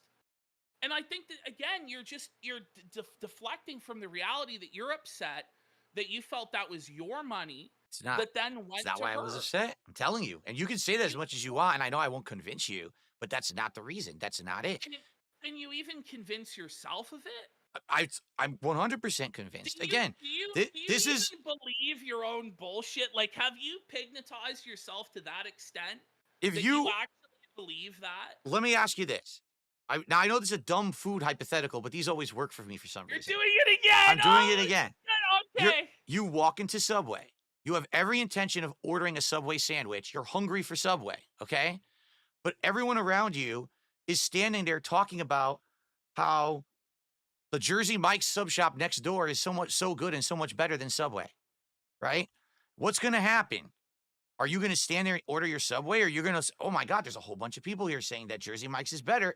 You're going to go next door, right? So so just like the sandwich shop, you're worried about lost profits. So I'm right. I'm worried about people being convinced that other content is better. because they're seeing it being advertised for But free in my maybe, show. but if it is, and you can't compete, like the problem isn't that it's being advertised. The problem is that you can't compete, so you need to be better. You get what I'm saying? Which, in my opinion, I think I am in most cases, maybe not every case, but I don't need people cross advertising in my content. That's never been allowed. I mean, this is all the way back from the days of Toby Turner was running ads because he had a tie-in with Madden, like in 2010, and he had these ads running on everyone's videos that were gamers. Were like, wait a minute, why is Toby Turner advertising his gaming channel on my fucking content? That's completely unfair. It's a predatory practice. It shouldn't even be allowed on YouTube. And since then, that's always been my philosophy. I think it is. I totally think it is. I don't know, man. Like I just think that you're salty. You know? Like I don't know what to say. Like that's your opinion. You're entitled to it. I'm not upset by that. I just think if you were a bit more honest about things and were directly like, listen, fuck this slut. I don't believe in this. Da da da da. I'm pissed that she took Iron Chef Sakai's money away from me. I think that that's, something that people can understand and get behind. But this whole, I wasn't upset, but I called her a slut, but people can't advertise, but it's not because I'm worried about losing money stuff. It doesn't make any sense. Well, it doesn't make any sense because you don't have the same belief system as me. Like, I really am not upset about... if I was upset about Iron Chef Sakai, why would I have banned him? Do you live in your own world, or... Of course I live in my own world. We all do. We all live in our own moral, values and belief systems. We all have different perspectives on stuff, and that's okay. It's okay to not agree on something. Like I said, with Iron Chef Sakai, I appreciate everything that he did for myself and my business. I really do. Let me ask you something. But I banned him for a reason, because I had enough. But the thing is, you advertise yourself in, like, my chat, or you did for a while. Huh. Like, should I have banned you? If you felt like you wanted to, sure. And you had the right to. Would you want me to do that? It's up to you. It's your call. There's other people who I'm friendly with, and they have come in and advertised stuff in my chat, and because I'm friendly with them, I say that's allowed. Right.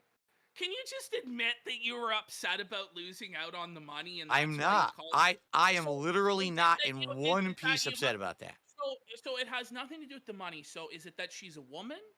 No. I don't like predatory content. I don't like predatory content. I never have. I feel like there's a level of content out there that's very exploitative, that takes advantage of certain people, okay? And a lot of people will say that about me, and you might say, well, is this contradictory for yourself? My content, you know what you're going to get when you come on my stream. There's no misrepresentations of anything. You know that we're not going to be close personal friends or anything better than that. But you know that if you support my content will continue. So if you like me and my content and you want to see it continue and you want to support improvement, support my content. You say stuff like it's a drama-free show. I mean, you don't get that, because there's drama all the time. Whether it's you going after Review Tech USA, which you did collabs with me, whether it's you talking about Keemstar, or you calling this Lex girl a slut, like, of course you participate in drama. But it's not the focus. That's right, but it's not the focus. But, I mean, listen, I'll be real. I think you should do more of that. Oh, I know. Because I think it's a lot more entertaining. And I feel like this segment, where we're going back and forth and talking, I feel like it's very entertaining. I feel like a lot of people are entertained and captivated by it. But I will make an observation now, okay? This segment has now gone on for about 45 minutes. Okay. Yeah, we went about 15 minutes over what I wanted to go. But we have received during this segment about $5 in contributions. My audience doesn't care about this. But they never did. They want to hang out with me. They want to have chill streams. They want to enjoy games. That's what my audience wants. Here's my point. I think that your audience, it's kind of like a sinking ship in a way. You have your core supporters, but as time they get peeled off. And eventually you're going to have to expand into a new audience, into new horizons, because you can't rely on the same 20 people forever, sir. And if you're just doing these gameplays like you're doing in this oversaturated market, it's not going to grow, King. So, you know, like I know, like I maybe I'm coming across as a prick or an asshole, but I'm genuinely trying to help you try and like reach a new audience of people that might actually be entertained, sir. Hmm. And I appreciate that. It's obvious that as much as people say shit like, you know, the Kino Casino is just messing with you, they're gonna snake you, they actually don't like you. I actually feel like it's the opposite. It's that you want to help me, but you see the kind of person I am, that I'm a stubborn individual, and it Yes. hurts you to see that No. I It, won't it's change, right? brutal. It's brutal. No, Phil, it's fucking brutal, bro. I just want you to You know, know I I am grew well up with aware. People say I'm I not grew up with this. self-aware. You I am guys know fully somebody. self-aware of all of this going on. I'm not Oh my stupid. god. You guys know, like, I'll pitch this idea. No, this doesn't work for me, brother. Okay, what about the no, brother? Like, or you know, like, or you know, he does do it, but it takes a long time. It's tough. You know, like working with Phil is draining. It sucks my soul. And it's not your fault entirely, Phil. It's also everybody around you. Everybody involved in all of this shit Yeah. is fucked in the head, Uh, th- including me and you. Here's And the so it's truth. just like a bastion of mental illness, like a fucking asylum If we of were fucking just nut bars. if we were just able to work together and do the fun content that we think would work, but we can't, because every moment we got to wonder, how is it going to be taken by this? Who's going to spin it this way? Will they support it or not? You know what I mean? Like, it's weird. It's not just we could just do stuff that we think will work. You always got to have this fucking thought about in the what about Well, the no, sphere, the vortex? How's that going to affect it? this is what I think has happened is that, you know, if you watch like Kitchen Nightmares, and Chef Ramsay will come in and there was somebody who was talented, but the chef will say, you lost your passion. To me, it feels like you lost your passion. Oh, It that's feels to no. me like you lost that spirit of wanting to create and wanting to make good stuff. And you just serve up whatever fucking shitty slop just to pump it out 6 days a fucking week and fill the schedule. And your passion is gone. And it's probably been gone for 7 or 8 years now. That's my assessment. I lost my passion in 2016 when I was doing the offline style videos. I basically was streaming, but I was actually ignoring the audience. Like, imagine I literally didn't address anyone tonight who contributed or nothing. Like, that's how I was streaming. I mean, what a dunce move, right? But then when I became an interactive streamer and I started talking with the audience and having these social conversations and shout outs, the content changed much for the better. And I like who I am now. I like the content I put out now, and my audience does. Now, you're right. I'm not going to have the same size of audience forever.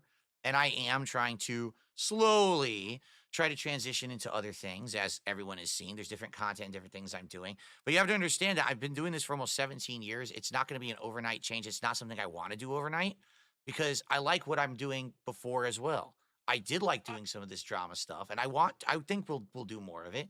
But I also don't I want to just think become Mr. Drama overnight. You know what I'm this is saying? just what I think. I just think when I brought you on to Kino Casino the first time, and then we had the interview, or not the interview, but the co-op react about Review Tech, and then we had the Josh Moon interview.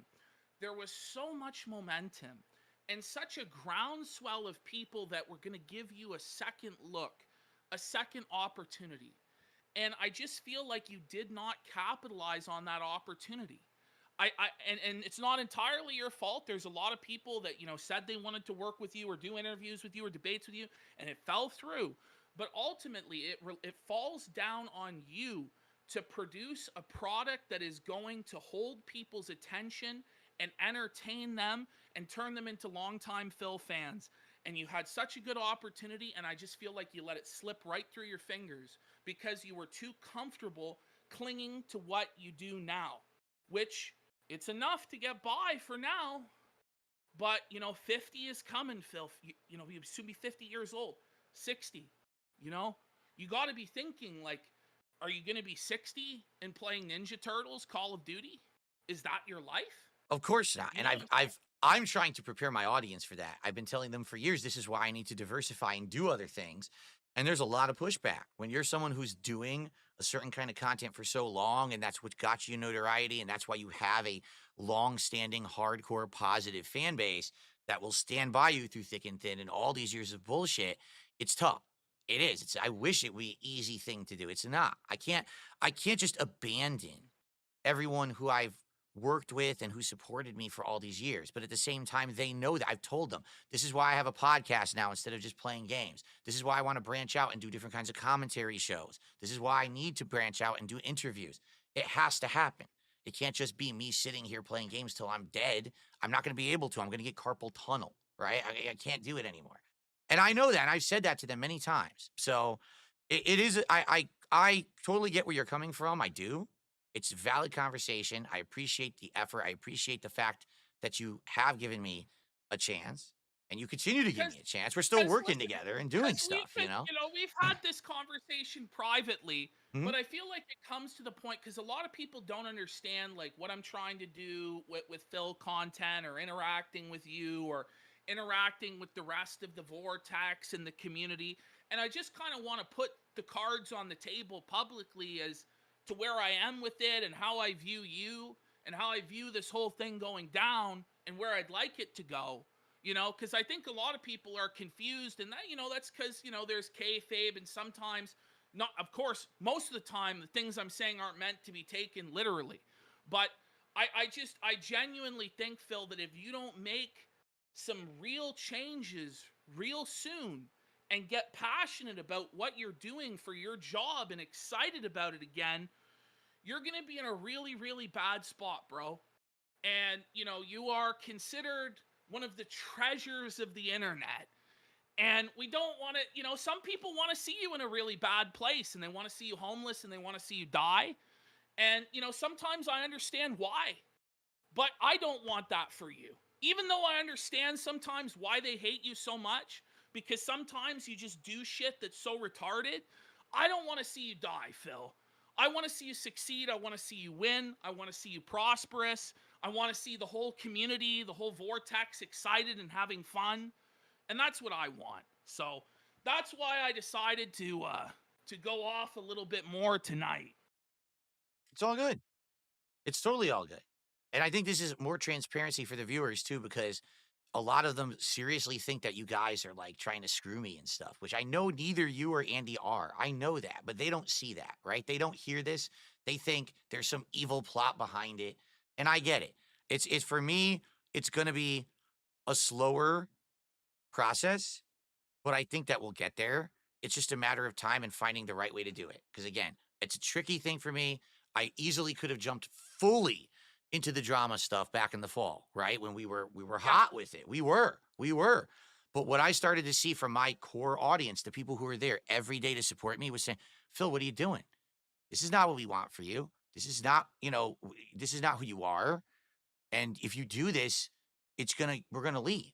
And I can't just have the people who made me who I am today upset and leave. At the same time, I know I can't play games forever. It's got to be a balance. And that's everyone wants me to run a million miles an hour towards change. I want to do things differently, but it's Well, got to be a balanced here's process, and we one will get thing there. is what we gotta have is you stick to something, man. You gotta stick to something because it's like the politics show. It's a novelty, and then the money falls off, and you're like, fuck it. The Lego stream, it might be the same thing. It's like a novelty. It does well, and then you just let it fucking go. But you have to stick with these things sometimes. Like with the wrestling show, we've managed to stick with it, even though there's been slow weeks, there's been good weeks, Mhm. and I think that that's a good thing. But you can't just start off in one direction and then fuck it, it's no good. You know what I mean? Like I feel like you do that a lot of the time. You know? It's hard because I don't really feel like anything that I've tried has had the long term success that I would, you know what I mean? Like you guys, your show does so good. And mine, nothing that I do really sticks around besides the consistent shit that I agree, will go into decline. These efforts that I've tried to do new stuff haven't really worked. I've tried different interviews. They kind of flopped. They didn't really work. I tried to get other guests. They don't want to come on. They want to dodge, right? It's like, come on, man. I want to do this stuff. I do. I was willing to do it. And then it's just like, is it really worth it? And I hear you. Like, it feels like I went right back to square one, but at the same time, I'm doing good. I'm actually doing better than I was, which is great. But I agree with you that there has to be some changes too. I'm with you on this. I I don't am. know, man. You just go like completely outside the box. I don't know. Maybe we do fucking workout streams. Maybe we do you fucking walking around the neighborhood live stream. I don't know. But we gotta find something for you, man. We gotta find something for you that you can do comfortably and successfully and grow your audience, because it's just I'm just worried for you, man. I just genuinely am worried for you. So Well, I appreciate that. I do. I really do. People think that like I'm dumb and you're fooling me, and then people think that you're some evil person trying to mess with me. I don't think, neither is true. But that's what the drama queens want to believe, but I don't think that's the case at all. By the way, we did get a lot of support, and I got to get out of here. So let's I just know I kept you way too do long. final And shout outs here. now we got into this sad moral lecture bullshit. But it's supposed to be a wrestling show there, folks. And I think, what do you want to do? Do you want to do Raw next week, Phil, or do you want to do NXT as well, or do you want to do Raw and SmackDown? Yeah, let's do 2 shows. I'm down for either Raw and SmackDown or Raw and NXT. What do you think? I'll do 2 shows next week. A double. Let's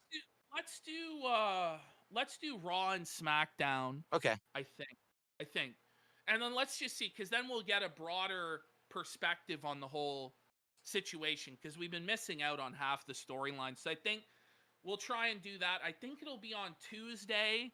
I think. Okay. I think so.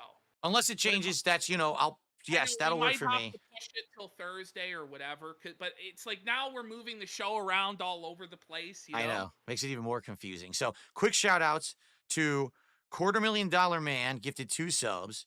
Yurichi, let's go! Yurichi resubbed. $250,000 Man gifted 5 subs. J Strip gifted 1 sub. And so that's 9. And then Can't Sin gifted 5 subs. So actually we got 14 subs at the very end of that segment, all out of nowhere. And now you see, they were responding to you saying it wouldn't make any money. Of course. And they're like, no, we like that. We like that content. And then the funny part is, if I say, hey, it would be nice to get some support, that you're begging. Yeah, but if fucking people reciprocate when you give them content and then you say, hey, it would be nice to get some support for that, then they'll do it. So I don't know why people have an issue with that. I just don't understand that. That really gets my goat. I don't think that's a big deal, and I've never thought that's a big deal. I think where it does become kind of sad is if you're like, there's this bill and it's like really big, like my cable bill, or I agree. Or my groceries or whatever. And I think the biggest problem about all that shit was that you were lying, saying you needed money for your bills, but then you spent it on a fucking mobile game. And I think that's where like people have the big, like reasonable people would have an issue with that. Yeah, but fair enough. Like, I feel like you have repented from that in a way where I haven't, seen that, where you're like, okay, my bills, like, it's not quite like that anymore. You just ask for support. Yeah, ask for support and stupid goal rewards, but it works. So, if it works and if it's genuine, I'm actually giving the rewards and stuff, then it's fine, right?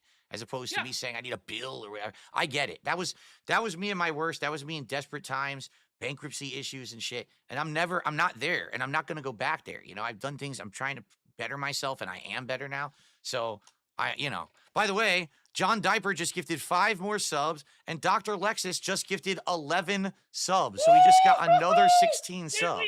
Did we hit the 500? Let's see. That was 16. We definitely hit a pack. We definitely can do one more poll before we go. All right, we're gonna do it right now, and then I got to get out of here. All right. I know. I took it way too late. I thought we'd be wrapped up by 1, but then we got into this whole personal conversation that maybe we shouldn't have got into on air, but I think it was interesting. I think people were into it. This is the kind of stuff that people don't know. They hear one thing and they believe one thing, but they don't actually know what's really going on behind the scenes. And that's, I think, how a lot of this nonsense gets freaking started to begin with. All right. Let's get the $50,000 card. Ooh, I like this one. Stone Cold. I like that one. Stone Cold Steve Austin. Is it got a number or anything? It's got a number. It's number like 5 or 6. 6. So it's just number a standard 6? card. But it's nice. Can we get a check on if it's worth anything? Is it $6, $10? We've got a black and white Josh Briggs Chromium NXT card. Every Chromium we've had is some like freaking jobber, man. He's a freaking NXT. Don't know who Josh Briggs is. So it's probably not worth anything. Come on. A oh, good yeah. one. Who's this? Shinsuke Nakamura from SmackDown, and it is a blue chromium. We haven't had a blue one yet, so I don't know if that's unique or not. Sucks that Nakamura's not really doing anything interesting right now, but, you know. No, I guess, well, he's on SmackDown as the U.S. champ, but it's Yeah. kind of shit. It's kind of shitty from what I've seen, but it's been very little SmackDown. It's a nice looking card. I like how that one looks with the blue border. Yeah, it's nice, the blue chromium, yeah. And then our We gotta last get one, more packs of cards. I think this is the gimmick to go with. Gigi Dolan.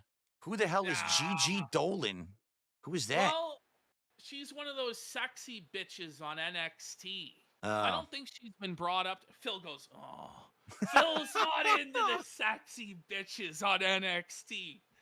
That's not for him. I don't know. Is it special in any way? It's the same as that Jimmy Uso card. It's Allen and Gunther. Whatever the hell. Allen and Gunther. I don't know what the hell that means. So it's some kind of a special variant card, I guess. It's not numbered, so it's like some variant card there. So I don't know. I don't think any of these particularly were too crazy good. I think the Nakamura card looks nice, though. So there we go. Yes. And the Austin card's my favorite of the night because Austin's one of my favorite wrestlers of all time. So I think the big pull was Cena, though. I think that was $100 card, Phil. Nah, that's probably like $2. If it was $100 card, it basically takes care of the whole case, and then the rest is profit. There you go. All right. Send us off, Phil. Ladies and gentlemen, thank you for another awesome edition of Smart Guys. We got the wrestling out of the way on purpose this time first. Next week, we'll be covering SmackDown and Raw for the first time ever, which will be a cool show. As always, we thank you for your viewership, and we thank you for your support. Thanks for that last minute support. That was greatly appreciated. And we'll see it. We'll let you know whether it's going to be Tuesday or not. Right now, we'll tentatively say Tuesday of next week, but if not, I'll let you know in the meantime, and we'll go from there. All right, everyone? Good stuff. Good show. We're only $40 away from the full goal. Fuck. It is what it is. Who's it is got what it the is. OT tip? No, it's all right. All right, everyone. Appreciate you, Phil. Thanks, everyone. Thank you, PPP. Everyone have a good night. See you next time.